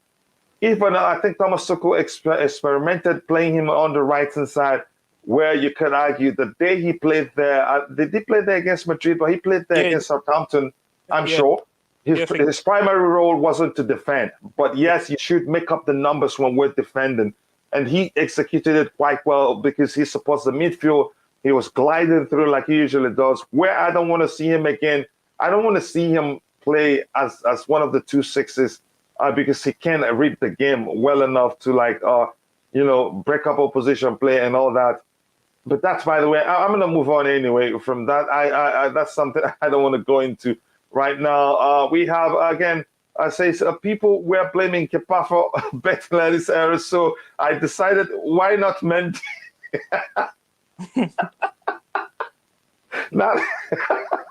Yeah, that's hilarious and it makes sense. Okay, why not blame Mendy? Oh my goodness. Oh, even I don't know. Because they just people used to keep on making mistakes. So these things happen. I'm serious. It happens. And once it happens, if it hasn't happened to you, then you don't know what you're talking about. You're not a human being. But by the way, I think we've all talked about Chalobah and the rating here. I think those in the chart says 41% says 8, 12% says 10. I think 8, pretty much the average. How many people on the panel? So I say 7 and Bobby said 7. And Bobby says 7. Maybe 7.5 will be the average. And I don't want to go into trying to calculate anything right now. That's Chalobah. So we say average 7. Let's give him the 7. I'm pretty sure if we would use a calculator, it would be 7 or 7.5. Okay, now thank you for that number again. And we have Sa. I'll start with you, Rodrigo. Please don't butcher him, please. Okay, Malang Sa. Right, he had an okay game, right? He didn't do anything. He didn't give me a heart attack, and it was 3 a.m. in the morning. So I'm thankful. And plus that last ditch tackle, you could argue that saved us. Oh yeah, that was a good last ditch tackle. So just for the fact that I wasn't worried that he's gonna do something stupid, and it was all right. It was all right. I'm not gonna lie. It was all right.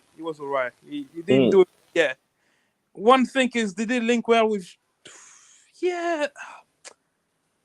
I think Malang Sarr is gonna benefit a lot from Koulibaly and playing another season with Thiago Silva. I think he's gonna benefit a lot, and hopefully he will he will improve his game and remove those rashness and comical errors that he's prone to do in games. So I'll give him a 6 because I don't think he did that for that one tackle, where the flat tackle that was good.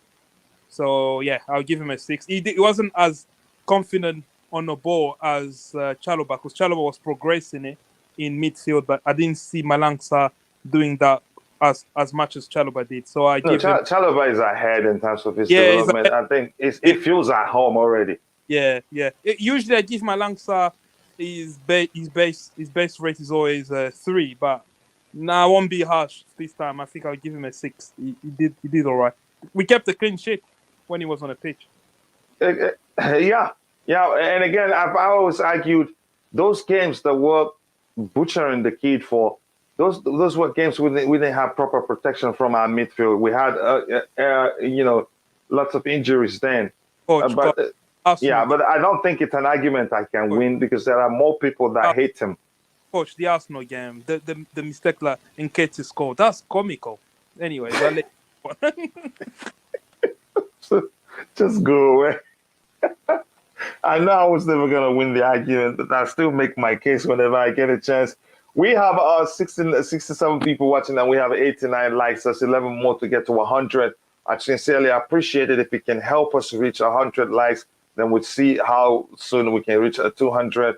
Again, thank you for being there, watching even without commenting, being there, watching. Again, contributing whatever way you can, telling more people about the channel and the shows we host here. Those things do go a long way for the channel. You don't have to donate your hard-earned cash. Your support is appreciated. You're already doing enough. And again, now that I remember, I would just want to let you guys know that I'll be away for 2 days.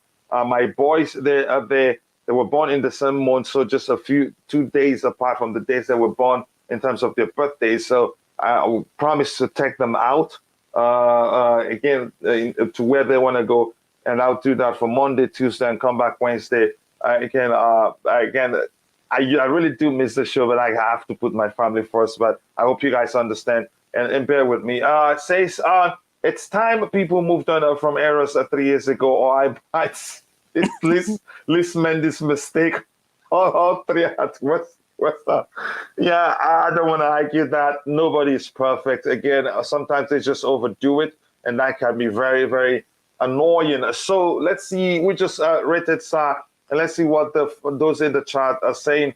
56% says give him a 6. 44% give him a 4. At Tobago, you haven't rated him. Sorry, what do you think about Sa? And even Bobby hasn't rated him. Yes, Manasa, I will give him a 6 because he had an okay game, so he didn't do a lot of mistakes. So I'll give him a 6. Yeah, it looks like he's still a bit panicky. It looks like he's not that confident. I'm not sure why. Your thoughts about Malangsa, and how do you rate his performance yesterday? Yeah, I'm going to straight up give him a 6. The unfortunate thing was that the live streaming wasn't that good, and there were intervals that I lost all visuals on the stream. Okay. And I could only hear from others how he performed. Oh, My mind is already kind of made up about Malangsa. I think if we are successful in getting 2 more centre backs, and most definitely we have to keep Colwill. I don't subscribe to all this. Oh, he has to go away. I think the best education Colwill will get will be learning from Thiago Silva, Koulibaly, and Kimpembe if he comes, training with them, sometimes playing with them. Now, why it's good for him to say is that I know we're coming to Thiago, but Thiago will not be, if we have the right numbers of centre backs, he will not be playing that often at 38 years old. His game time will be restricted, and that will facilitate game time for a seventh player, which should be Colwell. Having said that, getting back to Malang Sarr, he is surplus to requirements. He really has to go some to convince anybody otherwise. I hear he didn't do anything wrong. I hear he performed quite well, really. And he saved us from conceding a goal. Yeah. Yeah. On this instance, however, there are some things from last season that one just cannot forget. Based on that, I will give him a 6. All right, thank you very much. I appreciate that. How about you, Tobago? Your rating for Malansa? I already rated him. You said 6. What?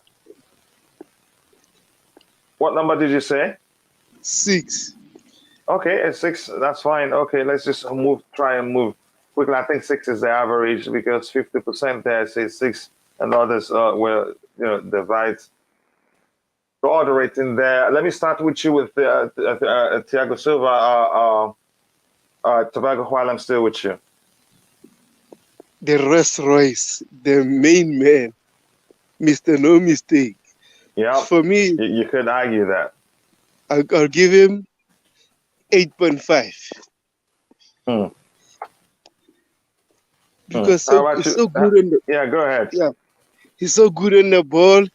He doesn't do mistakes. Oh man, I love him. I wish he was young. I actually wouldn't regret it. Maybe we got you. Here's the thing. I think we actually got the better version of Thiago Silva. If you don't know, because right now you could argue there's no type of player that he hasn't played against or played with. So before you make that move, because that's where his experience comes in. He's able to anticipate your most viable option, and he knows what to do to stop you. Go ahead, Bobby. Honestly, what we're getting out of Thiago is what I hope we get out of Khalid. Yeah. What a player. I mean, talk about Benjamin Button. This man just oozes class. He is so majestic on that pitch. It's just a privilege to have him in our team. I do not hold any apologies to how wrong I was to oppose this man being signed. I thought he was too old. I went on stream saying that. However, as soon as he came, I got behind him, and boy, has he proved me wrong. That shows that none of us know everything, and for sure... Nobody's perfect, brother. Yeah, for sure. We should realize that at times we are wrong, and these coaches see things that we can never see. Thiago Silva is mercurial.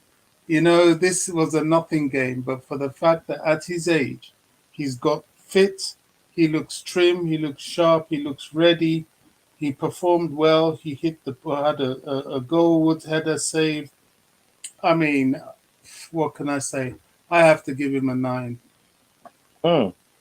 Again, before you come in, Rodrigo, just 1 second. If you're watching, please, if you haven't, we need just 10 more likes to get to 100, and we'll see the possibility of getting to 200. But I believe, I don't doubt if we can do it. I know we can do it, but you have to be willing to help us do it. Right now, we have 74 people watching, and we have 90 likes, just 10 more to get to 100. Again, thank you for all the support. Speta FX says Chelsea are reported close to signing Kounde. And then somebody a few seconds ago just told us, here we go. I think it's Ghost.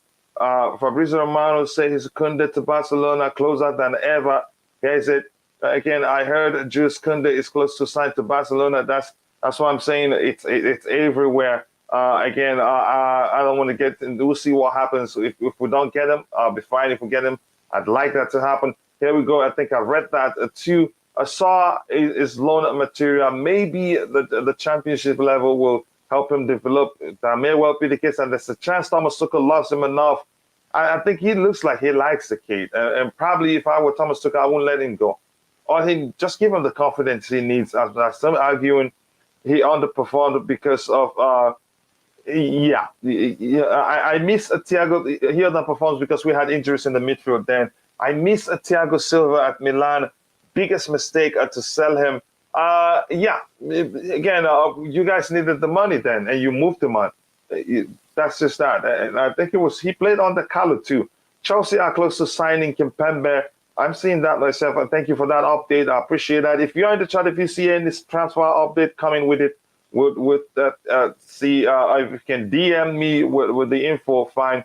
Expecting Thiago and Koulibaly wouldn't play at the same time too much. Yeah, I think that's a good argument. They will play alternately with the young players, but there's a chance if we play through at the back system, Koulibaly plays on the left-hand side.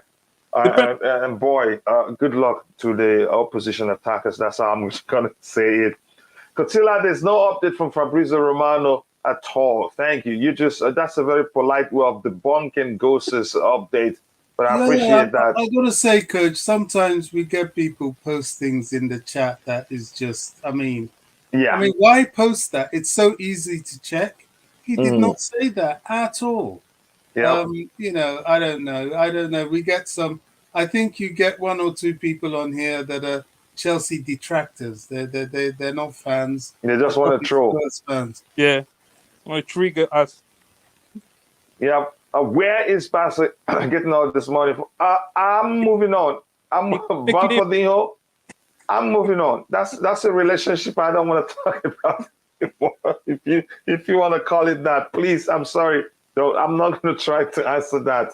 I'm talking about Jules Kounde. I know. I understood who you were talking about. Again, 7 more likes to get to 100 likes. And let me see what the chat have so we can move on to the next person to rate. 8% say that's 55% says 8, 36% says 10. And on the panel, did we have any 10 on the panel?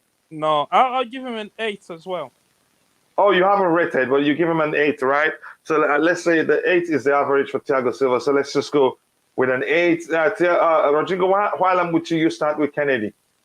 Yeah, Kennedy obviously is not a right wing back, and he plays on a right wing back, and he was all right. I give him a 6. He didn't do anything out of the blue, and he wasn't really tested defensively. So yeah, I give him a 6. He was average, just above average.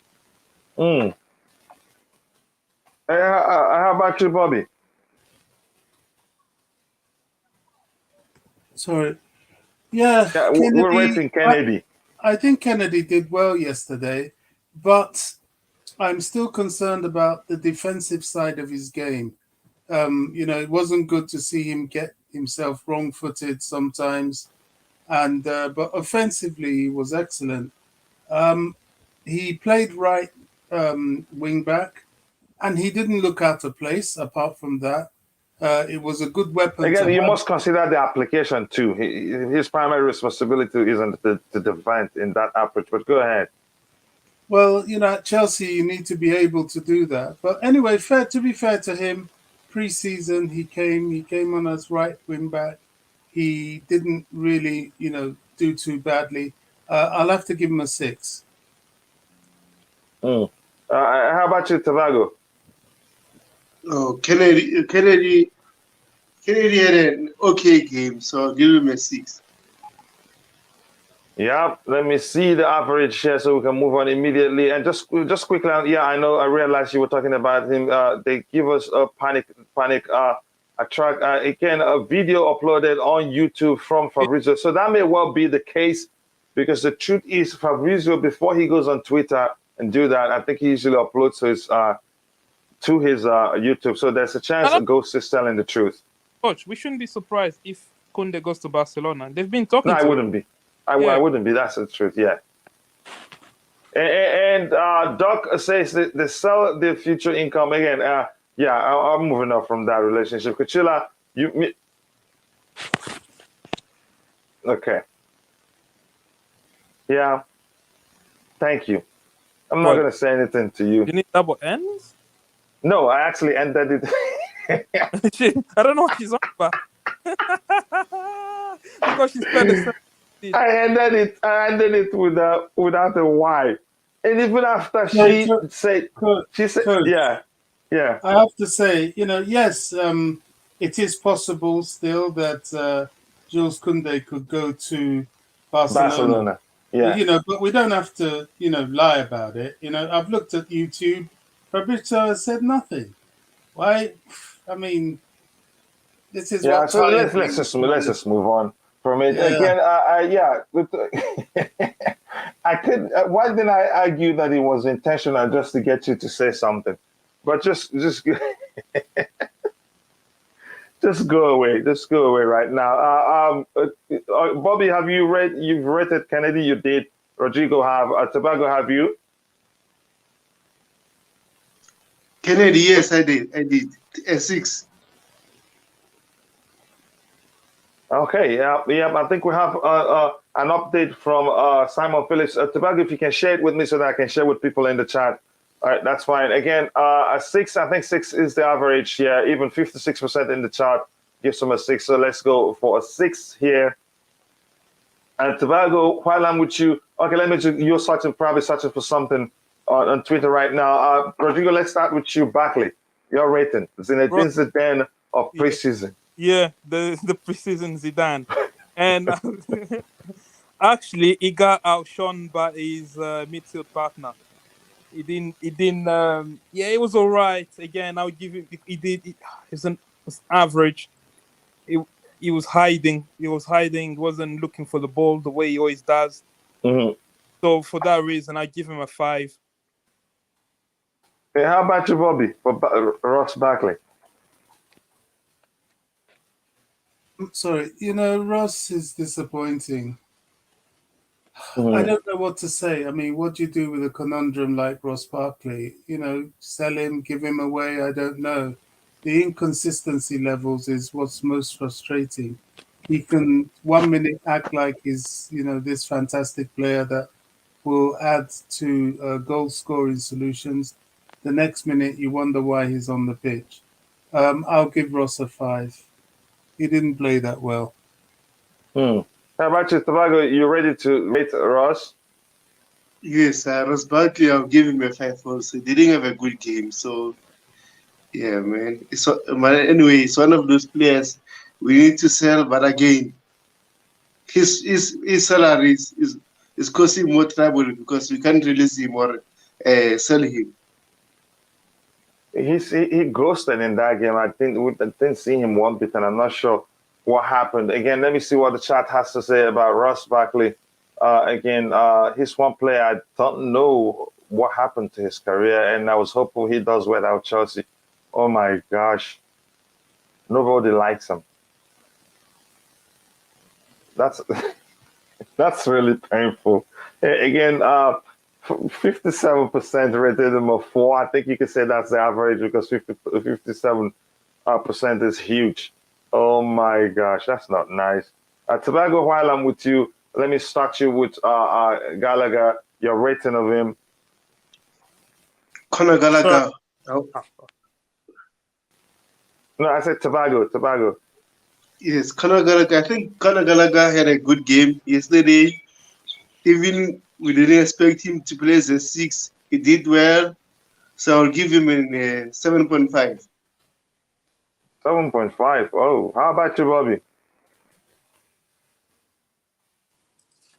I think Conor did well. Preseason, he was there, he was active, breaking up play. His passing was excellent. He set up Kai Havertz for something that he should have really scored. So I'm going to give Conor. I actually forgot about that, so thank you. That was a delicious pass, by the way. Yeah. Oh my, I didn't expect it, but go ahead. Yeah, I'm going to give him an 8. How about you, Rodrigo? Yeah, I agree with Bobby. It was one of my man of the match. Him and Thiago, man of the first half. Him and Thiago did the two that stood up. The only thing is maybe he's too eager to do these Hollywood passes. So maybe he needs to. I think that the coach actually mentioned that in his post-match interview about Gallagher. He's impressed with his application of the game, how intense he is, but maybe you need to know. You need to get into the rhythm of Chelsea, and that will come with training. Yeah, you will see sometimes where he has the ball, maybe you just need to recycle it. He's eager to just. That's not a bad thing, but it's just that maybe sometimes he had to calm it down. I'll give him an 8 because he impressed me. He impressed me a lot. You remember in one of the streams I said we need to sell him if we get money. Mm-hmm. Yeah. So yeah. Thank you very much for that. Again, we have 60 Coach, people watching. I'm bumping you with a lot of latest. Yes, go ahead. Did you send it to Twitter? Yeah, I've Okay. DM'd you Simon Phillips. I've DM'd you Chelsea FC news about Okay. Gaspi. Okay, we'll read about it in a bit. Again, we have it says we have 61 people watching, and we have just 93 likes. Just 7 more to get to 100, and we'll see if we can reach 200. Sal Barkley, what are we hanging on to for him? there's no one buying him. You think you think it's easy? I will give Ross sometimes he scores important goals for us, but he's going down the drain. And here says, yeah, that's an answer you're looking for. Nobody wants to pay his salary. Most of the guys we grouped and called the deadwoods. The issue is the salary, and they're not in a hurry to leave. Most of them, if you ask them, you say, "I'll stay and fight for my place." They're simply saying, "I'll stay and continue earning money." And Chama says we have to find a club for him first. I don't think it's that easy. I think clubs have come for him, Chama. But the truth is they can't pay his salary. True Blue means they have to get a massive trophies every year. Let's say what else. Hey, again, you have answers from multiple sources. You digest it and conclude which one is the you want to take from there. No more 5 defenders. Luis Garcia, I've said this is what you say everywhere. Even in the comments, you said it like a zillion times. And I've been following your comments. So just 4 more likes to get to 100 likes. And after that, let's see how quickly we can get to 200 likes. Again, let me see the updates that our friends here, Bobby and Tobago, have sent us. Let's read this one. Let me see if we have it anywhere else, and then we'll still look at it. Just 1 second. Let me see what else we have here from Bobby. We want to look at it together, and then we'll continue. I think we'll finish the rating today before we go. Okay, Bobby shared this one with me. Yep, that's another good one. Let me see what else Bobby shared with me, whether I missed something from him. Just give me a few seconds. This one here. Again, from Bobby. And I think Tobago added one more thing. Let me see. Have we talked about? Okay, we're just gonna quickly go through it and then come back to whatever we have to do. Even if we don't, I think we'll finish the rating today. Instead, we'll just concentrate and get it done. We still have enough time, I think. Tobago looks like he shared something new. Yeah, it's the latest update from Fabrizio Romano. Oh, okay. So let's see. Okay, so let's go like this, and let's look at them. Let the tweets help us catch up, and thank you. Thanks to them for all the tweets. And here's Simon Phillips saying, Barcelona are very close, are close to closing the signing of Cesar Azpilicueta. The club has everything agreed with the fullback, and the agreement with Chelsea could be in the offing. Again, I hope it happens for him if that's really what he wants to do. And Barcelona, again, this is Chelsea news, says Barcelona are very close. I think the same thing, are very close to signing Cesar Azpilicueta. The club has everything agreed with the fullback, and the agreement with Chelsea could be in the offing. I think that's another one we've read. Again, Bobby shared this one with us. He says, I understand now with Kounde, it's similar to Rafinha. He will like to move to Barcelona as his family are settled in Spain. However, if such move cannot be reached, he's happy to come to Chelsea. Again, we see what happens. Here, Fabrizio Romano says Paris Saint-Germain have Gonzalo Inacio as one of the options in their list in case of personnel Kimpembe leaves. He's really appreciated by Campos. Negotiations on between Chelsea and PSG for Kimpembe. Chelsea have reactivated contact for Kounde. Barca wants to be fast, or maybe he meant first, I don't know. Maybe he wants to be fast about signing him, but we'll see what happens. I think, I hope we get Kounde. That's what I want, but we'll see what happens. Again, it's not up to me. So let's see the rating here for Gallagher. Let me check what we have here. The average we have 71%, overwhelming. 71% says 8. I think you could argue the average is 8. I believe everyone on the panel have given their rating for Gallagher, right? Yeah. So let's do Chilwell. Let me start with you, Tobago. How would you rate him, and what do you think about his performance yesterday?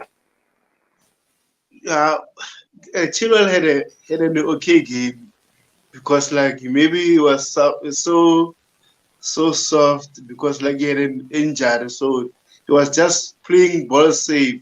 So I'll give him a 6. How about you, Bobby? Yeah, I'm going to give Chilwell a 6. He's coming back after injury, easing his way back. So his performance wasn't really firing on all cylinders. Yeah, he wasn't really. Rodrigo, your rating of Chilwell, what do you think? Yeah, I agree as well. I give him a 6 for the same reason as Bobby and Tobago. Okay, let me see what those in the chart says. Why you added? Quickly give me the rating for. We've done Kenny. Give me the rating for Ziyech. Ziyech, he doesn't look like a player that want to leave. That's for sure. He was pressing. He was tracking back, because obviously on that side we had Kennedy, who's not really a defender like that. And I saw Ziyech pressing and tracking. So yeah, I give him a 6.5. Yeah, he doesn't look like he wants to leave. To be fair, I don't know. It looks like he wants to stay. No, usually living isn't that simple. You build bond with your teammates. It's not that easy. It sounds easy for the fans. I don't think it's that easy. But you go ahead. Are you sure you're giving Chilwell an 8? Yeah. What was the total again? Let me see. It was Gallagher 8. Let me see Chilwell's rating. Where is it again? What was the average? I'll finish. No. I'm not going to give him that number now. I'll remove it when I get what's in the chat. Sorry about that. Go ahead. Ziyech, I said I'll give him 6.5. 6.5 for you for Ziyech. I think Bobby said Bobby have you rated Chilwell? Sorry, I was just listening to Fabrizio about Jules Kounde. He said, okay. No, go ahead. Maybe you updated after listening. But what's your rating for Chilwell? I've given you Chile's rating. I said. Okay. Tobago, have you rated Chilwell? Yeah, there was. Yes. Okay, so let me conclude the one for Chilwell now. 62% say 6. I think the average you could say is 6. And Rodrigo, you said your rating for Ziyech is what number? 6.5. Okay. Tobago, your rating for Ziyech? Yes, I think Ziyech had a just normal game, so I'll give him a 6.5 too. I'll second the driver. I think he's dropped that key. No, I don't think he has. If you ask him now, he still say the same thing. Again, Bobby, your rating for Chilwell, for Ziyech. Ziyech played quite well, actually, and I agree. Doesn't look like a player that wants to leave. That's why you shouldn't listen to all this clickbait out there. Ziyech looks quite confident. He looks like he's preparing for a season with Chelsea. He played quite well. I would go as far as to giving Ziyech a 7. Mm-hmm. Yeah, I was close to say that as well. Yeah. So everybody on the panel was 7 overall? Yeah. All right. So let me see what we have in the chat. And in the chat, 33% while 4. Okay. 40% wants a 6. I think the average should be a 6.5 on the panel overall, if you ask me. So let's give him a 6. Rodrigo, how about you on Cho? Yeah, Cho. I didn't see much. That side of the pitch it didn't do much really. He wasn't in the game as much as Ziyech on the other side. So I give him a 6. He tried, but He didn't. Yeah, yeah. And how about you, Bobby? Cho? Cho hasn't played for 4 months, has he? Yeah. I've got some No, breaking like, update later. Quite some time. Yeah, 4 months, and same as Chilwell. Mhm. I will give him a 6 because he's just coming back from injury. yeah. Tobago, your rating for Cho? Oh, so I'll give him a 5 because like I expect more from him. He can do more, but again, he was so too safe. Maybe it's because of the injury. We'll never know. We'll wait and see until as time goes on. So I didn't feel sure yesterday. Let's see what people in the chat will say. I just want us to finish the rating so we can get into transfer talks strictly. Those free kicks from Ziyech, they were on fire. Yeah. I think he didn't play badly. Go ahead. You wanted to say something? Yeah, no, I agree with that comment. The delivery from corners and free kick, yeah, they were good. They were good.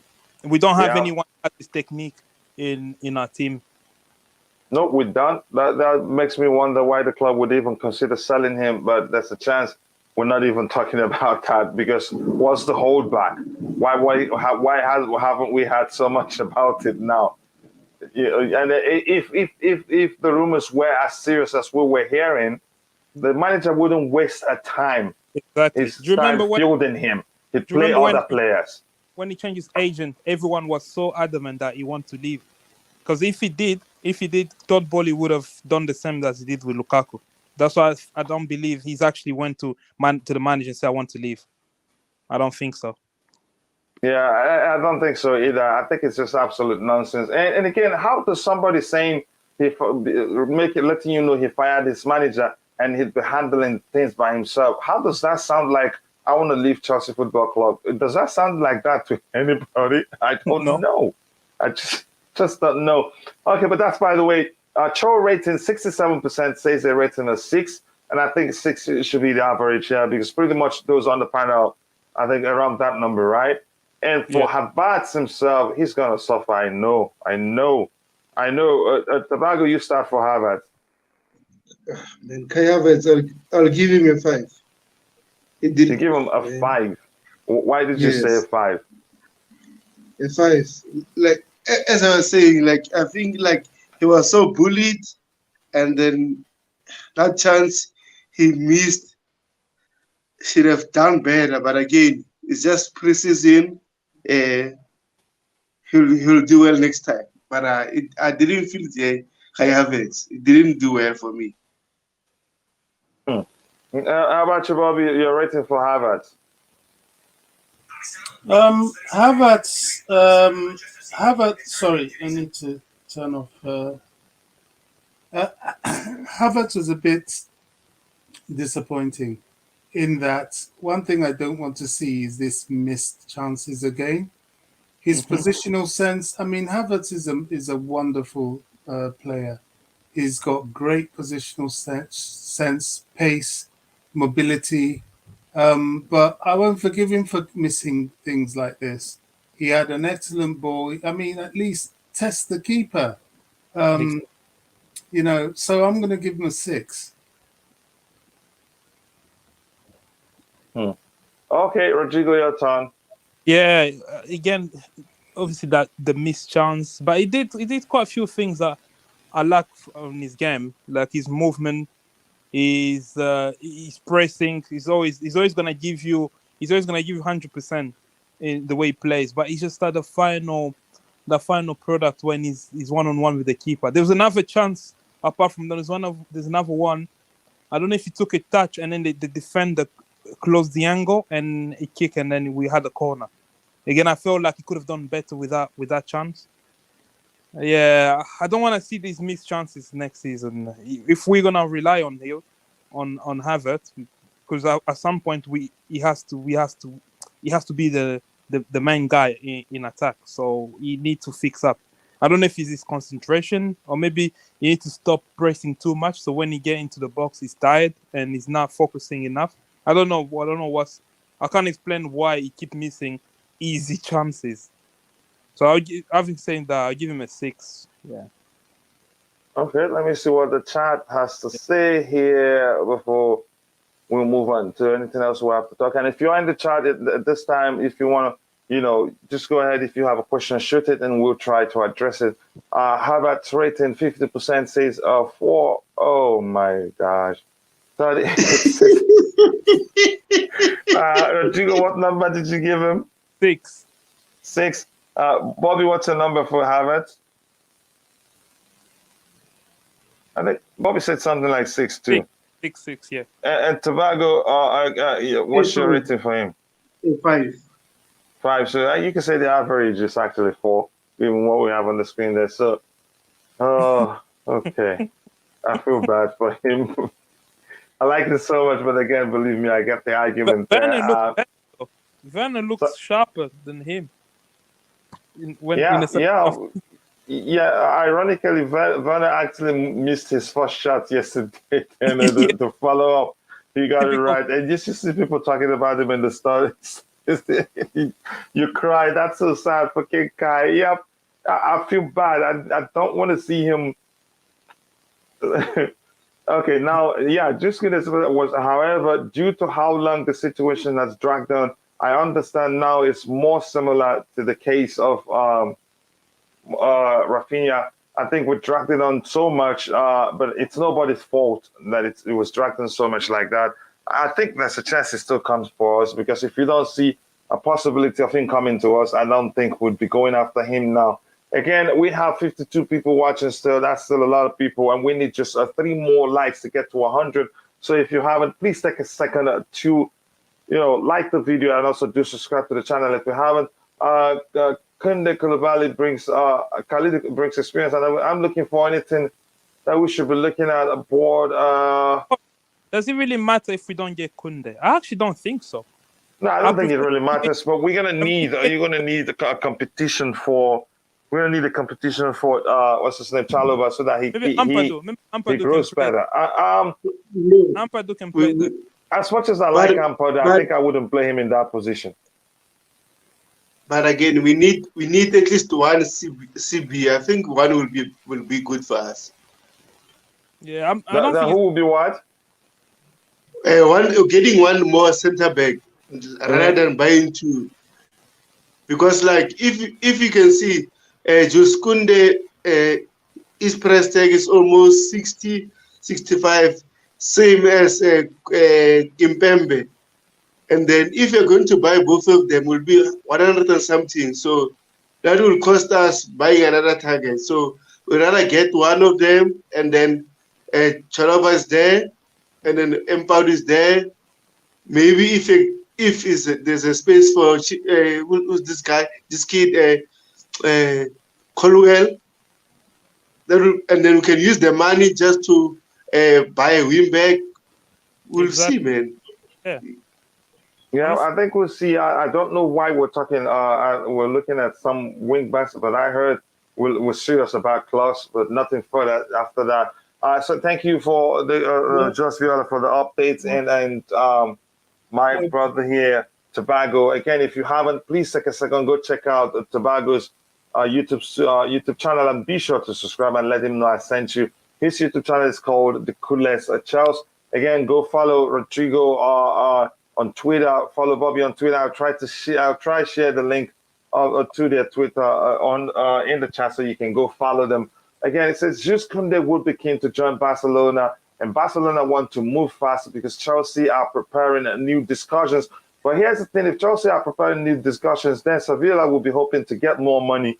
So they're not going to finalize anything with Barcelona until they hear from us with his agent, and they're considering him again. Kounde knows Xavi considers him the perfect CV for Barca. Again, here we have, we haven't read this one. Kounde's camp, frustrated, his future is still on the side, unclear. Want it resolved before the month is out. Thomas Tuchel does really want a Kounde, but it's arguably a more complicated negotiation now that when the window opened due to increased interest, further clarity expected next week. Again, I think we'll still get them.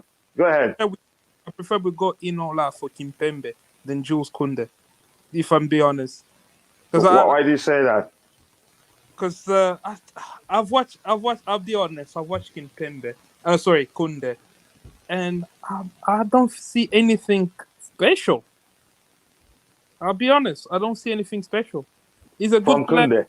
Yeah, Kounde. Yeah, I don't see anything that special that if we miss out on him, that I'll be crying about. His ball playing ability, No, his ability. I watch him for. I watch him for France, and and when we're linked to him, I watched some Sevilla games, in La Liga and Europa League. I'll be honest, I wasn't impressed. He's good. He's a good player, but is he better than Chalobah? Maybe, but not that much. For me personally, if we don't get him, So what are you saying? Are you afraid of competition for Chalobah? I want to understand. What I'm getting at is we shouldn't fixate it too much on Kounde. He's not. If we don't get him, he doesn't really. It's not the same way as I was with Koulibaly, because Koulibaly brings something else that we didn't have. With Kounde, I'm now actually just Just 1 second. Please follow Rodrigo. Here I'm sharing the link to Rodrigo's Twitter. Please click through it if you have a Twitter account and go follow him. I'll do the same for Bobby. Again, Tobago, your thoughts on this current argument from Rodrigo? He doesn't see anything special about Kounde. To be honest, man, I love Jules Kounde, but again, if we don't get him, I won't be mad, because like we wasted a lot of time saying we have great him to this kid, and then now maybe he's frustrated because like Chelsea haven't got an offer and made an offer for him, and Barcelona are knocking in Sevilla's door. So if he's going to Barcelona, I won't be mad, because like maybe he was not on the top list of Chelsea priorities, but now we're missed out on Ake. Maybe it's in the miss. I mean, so man, we'll wait and see. But I'll be happy to have him. And then we need competition in our club. There's no way we're saying Chalobah or whoever have a guaranteed spot on the club. We need competition. And what I love about Jules Kounde is versatile. Can play as a centre back on a 4, on a 3, and also a right back. So we need versatile players. That's what I love about him. Too short though. Forget about his height, Rodrigo. That guy has a good leap in him. Go ahead, Tobago. Yes, but again, I'll respect Rodrigo's opinion, because like we have different opinions. Yeah, I think you don't want to crush. I think you're right. I mean, it's just like Rafinha. It would be good if you could get him, but if he wants to go elsewhere, fine. One thing is for sure, that Chelsea need to get in 2 more centre backs, and Jules, two, and Jules Kounde would have been a good option for one. We shouldn't relent on chasing after Kimpembe. I understand we're about to bid 50 million euros, although PSG want about 75. So there's still some negotiating to do there. When I've just DM'd you Real Madrid's 8 defenders, coach. Yeah. When you see that kind of array of depth, then you know what we're up against. So we shouldn't be, scrimping the pennies to bring in these guys. We need to get these guys in, and the best, because it's a long season, an even harder season with the World Cup included, and fiercely competitive, more than before. Yeah. But Showtime says we have to wait to Levi to decide on Kounde, to Levy to decide. We'll see what happens there. Milan failed now 3 times again. Not sure there. Man, can we let Aspi and Alonso go again? It's happening. It's happening. Maybe Alonso. I'm not too sure. So, do you guys think Kounde will accept our offer after how Chelsea treated him? They didn't show interest in him because of Ake. No, we didn't know that if that was in fact the case. We just speculate. I just want to jump in here with this because we're making it look like it's all Chelsea. No, this is Sevilla. Last summer we had a deal to bring him in. They agreed on the money. Sevilla increased the money suddenly. I think we did the right thing by walking away. This summer we've had an agreement for him, and we have been in the process of going after him, but Sevilla have increased the money again. So the delay comes from Sevilla, not from us. I don't think he should be that upset. If he finds that whatever Barcelona is offering him and deceiving him, telling him that is going to be their main centre back, remember they still have a few. Fine. But I think the Chelsea project should still attract him. If we're interested and we bid, he should still consider it very, very seriously. A player like that needs to get away from Spain, not keep languishing in that same league. He needs to test himself in the best in the world. Yep. Thank you very much for that, delicious comment. I appreciate that. Again, I don't think we have too much to talk about right now. Bobby, your thoughts on everything we've talked about and what you think about the transfer window so far? I mean, so far we've got some good players. We've got, 2 good players, but we have a lot of business to do. Yeah. We have a lot of business to do, and we need to get cracking. Next week, we need to have at least 1-2 more signings coming in, or at least agreed. So the work isn't over by any stretch of the imagination. This one, I just want us to talk about it. And Bobby, sorry, I'm going to bring you back in for this one. Chama Yusuf says a question for the panel. Apparently, Man City do not view Chelsea as title rivals. Again, that's why they allowed Sterling to join the Chelsea. I disagree. I disagree. Okay, you really want to fight, Chama? Go ahead. You take it off. I disagree. Ahead, Tobago. Remember, comes in. Remember, the reason why Man City let Sterling go is because Sterling had a contract offer, but again, Sterling refused to sign it due to his game time is being reduced, so it doesn't feel important anymore. So that's why they sold him, which was smart business for them, rather than keep a player and the next summer it goes free. So that's smart business. We should learn from them. If a player is on 1-year contract, doesn't want to sign a contract, we should just let him go, get a replacement.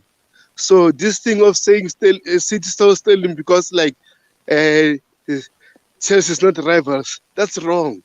That's wrong, from my opinion. But I'll let everyone talk. Yeah, I like how you came in. I disagree. Bobby, your thoughts on this comment? Sorry, I had to bring you back for this one. Do we even care? No, we don't. No, let them think that way. It's probably to our advantage they think that way, if it's true. I don't care. If they underrate us, yeah. I really don't care. If they think we're not rivals, fine. If they think let's fly under the radar. Yeah. Rodrigo, you want to say anything about that? Yeah, exactly. I agree with what Tobago said. I think the reason they sold him, it's simple, because 1-year contract, he actually refused to renew at City, and he was convinced by Tuchel to come to Chelsea. He was sold the Chelsea project, and he came here. So if it's true that City don't view us as a title rival, then that's their problem, because when we're gonna catch up with them, then they would know what's hit them. Yeah. Go ahead, bro. Silva as well. What were there? Yeah. Chelsea the Kingslayer said no. City wants to showcase Foden. Sterling became surplus. I think that makes sense again, entering the last year of his contract. Plus, he's on a very high wage already. He's on 300 plus. Probably will be asking more than they're willing to pay. So they maybe they will keep their wage under contract. I think there are so many options. They brought in Haaland. Who knows how much he's on? So there's a chance the priority is to reduce their wage bill. The coolest Charles, yeah, that was a fight you brought on there, and I like it. City sold off a player entering last year of contract while CFC will let J5 and others go on the free. That may well happen. Forget all this nonsense they're saying. I'm still arguing Jorginho wants to leave on the free because he knows he'd get more money from other clubs if that happens. Chelsea, Liverpool, and Man City fight for top three. We'll see what happens. That's what those big sports channels are saying. That may well be the case. You don't know. I've heard pundits say that too. So thank you for bringing it up here. So we'll talk about it. But I think what makes more sense, there are a few stuff that actually makes more sense than that one.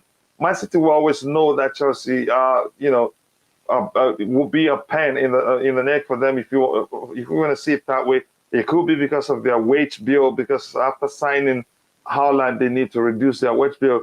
It could also be because of lack of game time for Sterling, because they want to showcase for them. Go ahead. Of course, it could be something where Bobby. I remember Bobby saying this on one of your streams. He said about after the World Cup, we need to watch out for these clubs that are backed by Middle Eastern states. Because City, you can see they're selling. They sold Gabriel Jesus. They're selling what's this guy, the left back, to Arsenal. Zinchenko. And they sold Sterling. Maybe internally they're preparing to balance the books because at one point City will have to adhere to FFP. I remember Bobby talking about this few streams ago. They've already actually find a way. I think it was last year. I think they breached the rule. Yeah. It was so bad that they even had to delete something they had on their website. Yeah, there's a video actually about that. There's a video, such it you will see. You will laugh when you watch it. You'll say, "Wow, this is serious," But one that you haven't told, giving us your final thoughts, Rodrigo. But I'll come back to you in a bit. Question for the panel: where do you see a team of fitting in the squad? Again, Rodrigo, you answered this one. Yeah, I think I'll see him. He'll still play either on the left or or in the middle. I don't think Timo is going anywhere. As much as people want to sell him, but there's no suitors. He's getting paid a lot of money here, and I don't see any club in the world that will pay him the wages that we do. So we have to make the most of his ability, the little ability that he has. So play him in the middle. Teams that give us a lot of space in behind, like Man City, Liverpool, it's actually quite useful in those games because he can run in behind and create havoc. So yeah, I think what I want from Timo, please give up the number 11 shirt for Sterling. Go take the number 9. I'm praying I don't want Sterling to take number 9. So please, Timo, do the right thing. The number 9 shirt. You don't want Sterling to take the number 9. Okay. No. Okay, just 1 second. Let me catch up here. We'll go through the final thought. Bobby has given us his final thought. Just you and Tobago, so we can call it a day. We've answered that question, so thank you. But again, Timo Werner is at his best is a second striker, not a point man. I touched some nerves. Yeah, you did, and I like that. I really like that. Again, that's why we're here. People learn from it, and you bringing it up. Even I've heard that argument you made before. But it makes sense. Thank you for that delicious, contribution there. I think Haaland is. Wow. Wow. But there's no way to tell. But Kingslayer, thank you.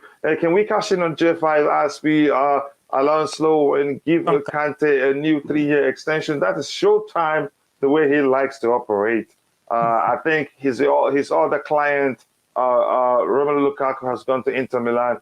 So he will fight with less people. Now he want to start a fight for N'Golo Kante, but I get his argument. Let them say what they want.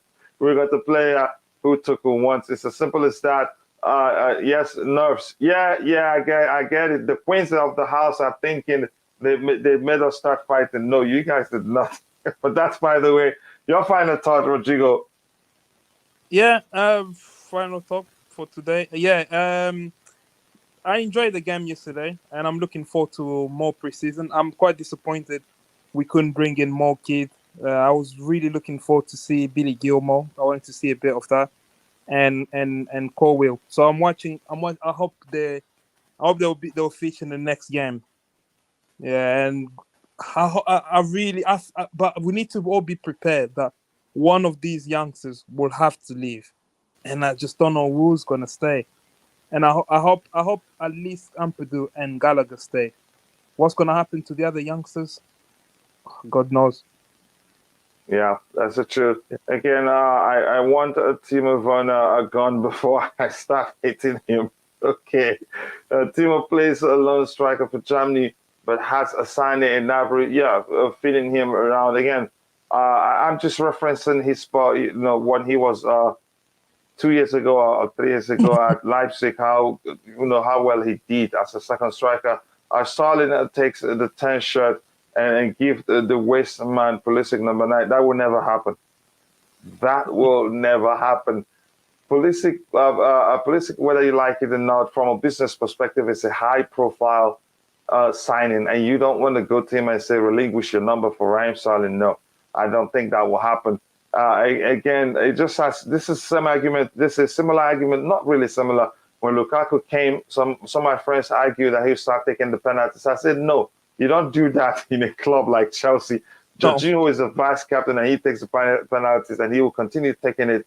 It's not going to be Romelu Lukaku. But that's, by the way, Tobago, your final thoughts on everything we've talked about. Oh, sorry. Rodrigo, you were going to say something. Sorry, bro. Bro is going to take the number 9 shirt. Bro, yeah. Yeah. Well, maybe he can beat the mojo or the juju. Let's see. Yeah. If in fact this... Abraham broke that. Abraham broke that. Yeah, I think Tammy did. Yeah, you could argue that. And then, but we started seeing less and less of him under Frank Lampard the moment he got a chance to sign players. But I don't want to get into that. Tobago, your final thoughts on everything we talked about today. Okay. First of all, thanks for having me. And my final thoughts about today. Good stream. Hopefully, we can see likes of Colwell playing, Paroja playing in next games, and then. But the one I want to see is Koulibaly with Thiago Silva, and then hopefully this week the club will have another centre back. Who's that? I don't know. We'll wait and see, so that we can give Thiago Silva a rest. I know it's good, but again, we don't have to overuse him just like last season, because we overused the guy, but he was performing for us. But this season, we should be smart on using him. Thank you. Yeah, thank you very much for that. That's one way to conclude it. Thank you for the advice, and thank you to Bobby. Thank you to everybody that were all those that were on the panel today, and those in the chat, those that have left. Thank you to Philip Smith. I think I haven't said hello to you today. Chelsea are going to struggle next season. They need a goal scorer who can score 20 goals and more. Again, that's a good argument. Thank you to Bomboclat. Oh, Bomboclat. I love that your name. Thank you very much. We're going to play with Arsenal too. Yeah, I think in the United States, I think I'm going to do a watch along with that one. Maybe that will be the first watch along I would do. You know it, bro. Kante is the only player I know that. I know you quite well. Great time, showtime. Nice to see you here, brother. Thank you for finding time to join. Chelsea, the King Slayer, thank you. Thank you to the Queen of the House, one of the Queens of the House. Choma is also the Queen of the House. Thank you to you guys for always staying around and helping, monitor what's going on there. Thank you to Choma again. Thank you to True Blue. Where's this most recent comment? Thank you so much for all this beautiful comment. Thank you to Steve Chelsea and everybody else that were in the chat. Again, if I did not mention your name, apologies. I'm only human, and I hope to see you guys at the end of the day for an evening show, if that's possible. If not, see you guys tomorrow for another Blue Morning show. And now, by the way, we'll be traveling tomorrow. So again, thanks, and God bless us all, and bye.